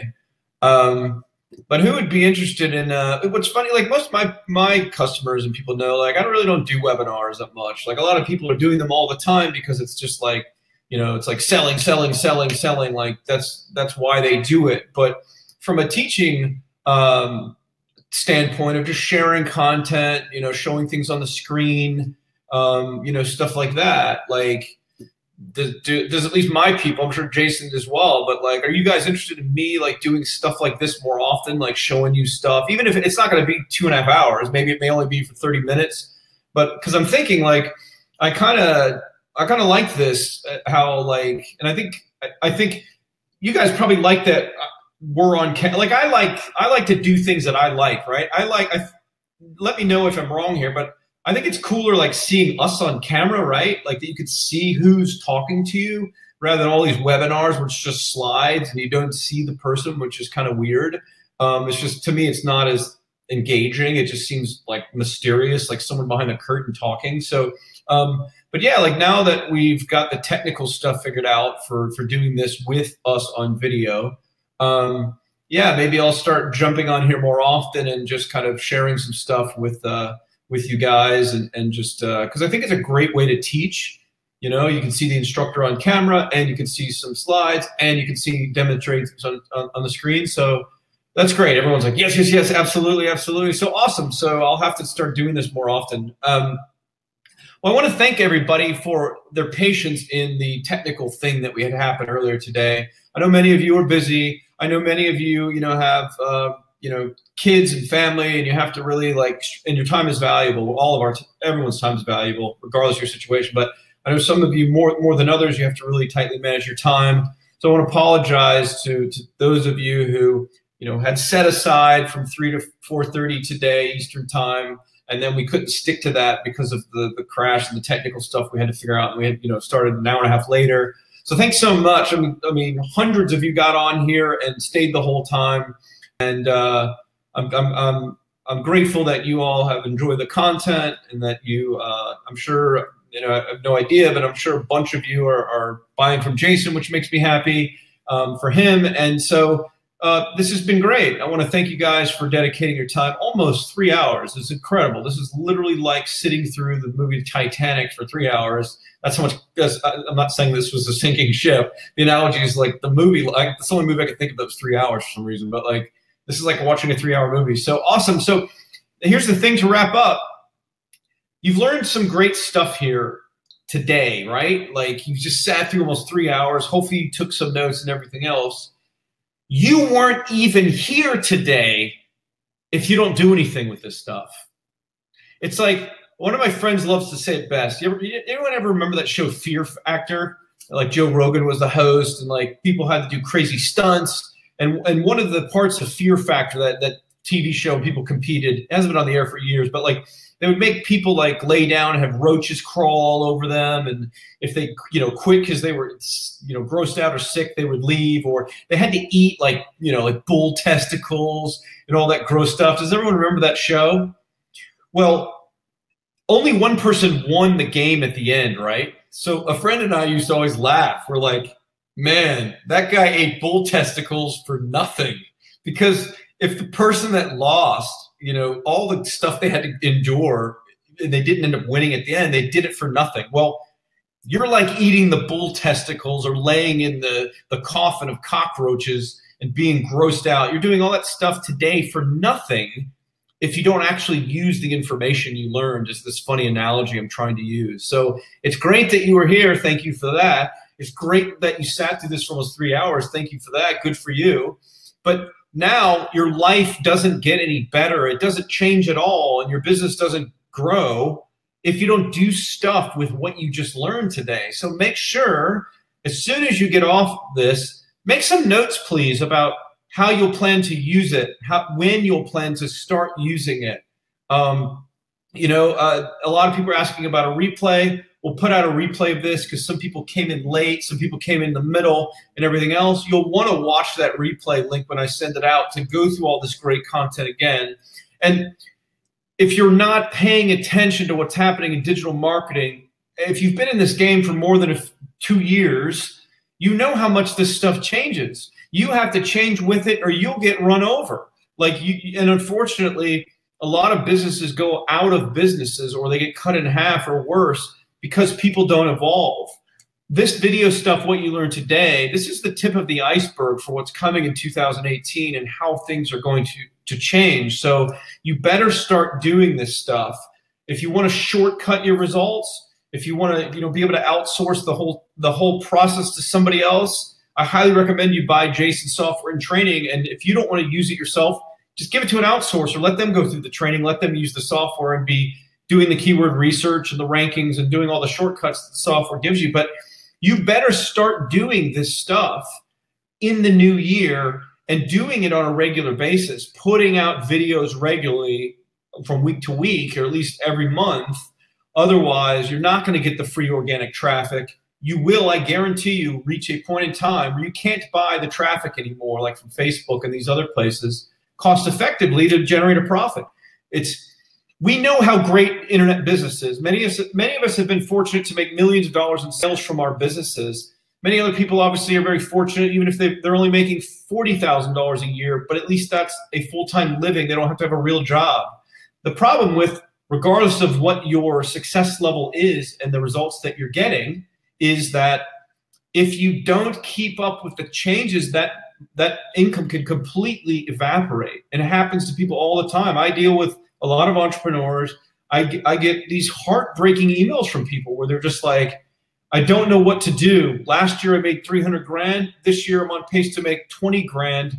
Things changed in my market. They changed where I was buying traffic. This no longer works. I'm out of panic. My wife is upset with me. She wants me to try to find a job. I don't know what to do. And almost all of those stories I see all have the same thing in common. That person was making money online. They got complacent with it working, and they stopped keeping up with what was coming next and continuing to evolve the business. Yeah, the other thing too is when it comes to traffic, especially because that's the lifeblood of your business online, or if you're running an agency doing it for other people, you have to diversify. And that's the other thing I hope you got from today. Like, don't just only do like YouTube videos. You want to be doing the YouTube videos and then putting the videos in other places. You want to be working with social media influencers. If you have an offer that'll work there, you want to be testing those Facebook ad campaigns while it can still be profitable. You want to be doing all these different things in all these areas. You always have to do that, or you're leaving a lot of money on the table and you will be left behind. So anyways, we're going to wrap this up. I'll let Jason have the last word. But I want to thank you all for spending so much time with us today. And we'll have to do something else like this again sometime soon. So thanks. And I hope everybody obviously has a great Christmas, great holiday season. And thanks for your time today. Yeah, well said. I mean, just John couldn't have said it better. Just putting a plan together and making sure that, it's easy to kind of just close the browser and go, oh, that was great, wonderful, and not do anything, versus actually putting a plan in motion. Because, I mean, as we talked about it before, everything is sort of cyclical. I mean, I don't know if in 3 years from now it'll be as easy to rank on Google and YouTube. I can't make that prediction. I know that I've seen it happen with AdWords. I've seen it happen with Google in terms of web pages. I've seen what Facebook's doing now. So one would assume that, as there's more competition, more marketers on board, more advertisers, more people trying to get ranked, the pool becomes more crowded, right? So, I mean, there's obviously, like anything, there's an opportunity and a window where you can jump in. Well, it's not that busy right now. And I mean, the stat is, this is from last year, 9%, single digit percent of small businesses are actually effectively using YouTube right now. I mean, the majority of them are just completely clueless. That's going to change in a big way over the next few years. So this is kind of a bit of a kick in the butt to say, you know what, put it on your calendar to get a video marketing strategy in place and to start kind of, making inroads, producing video content, as John said, because it's not going to get any easier. And getting ranked is fairly easy right now in most markets. It's not going to be the case as more people hop on board. So if you're excited about this stuff, definitely put a plan in place. If you want to sort of, put the turbo blasters on and kind of join my camp, I encourage you to do that. I'd love to have you. I'll take care of you. vtargeter.com/win. If not, hey, maybe another time. But the choice is yours. And again, I hope that you just decide to do something with this information that you've been given today. And that's all I got. And thanks for just being cool. The chat's been great group here. Minimal blowback with the 3 o'clock literal Titanic that we had. And you know what? We thank you for your patience, because we try to kind of just salvage this. And obviously, judging by the hundreds of people who are still here, it worked out. So we thank you for that. All right. Well, good night, everybody. Thanks, everyone. Take care. Happy holidays.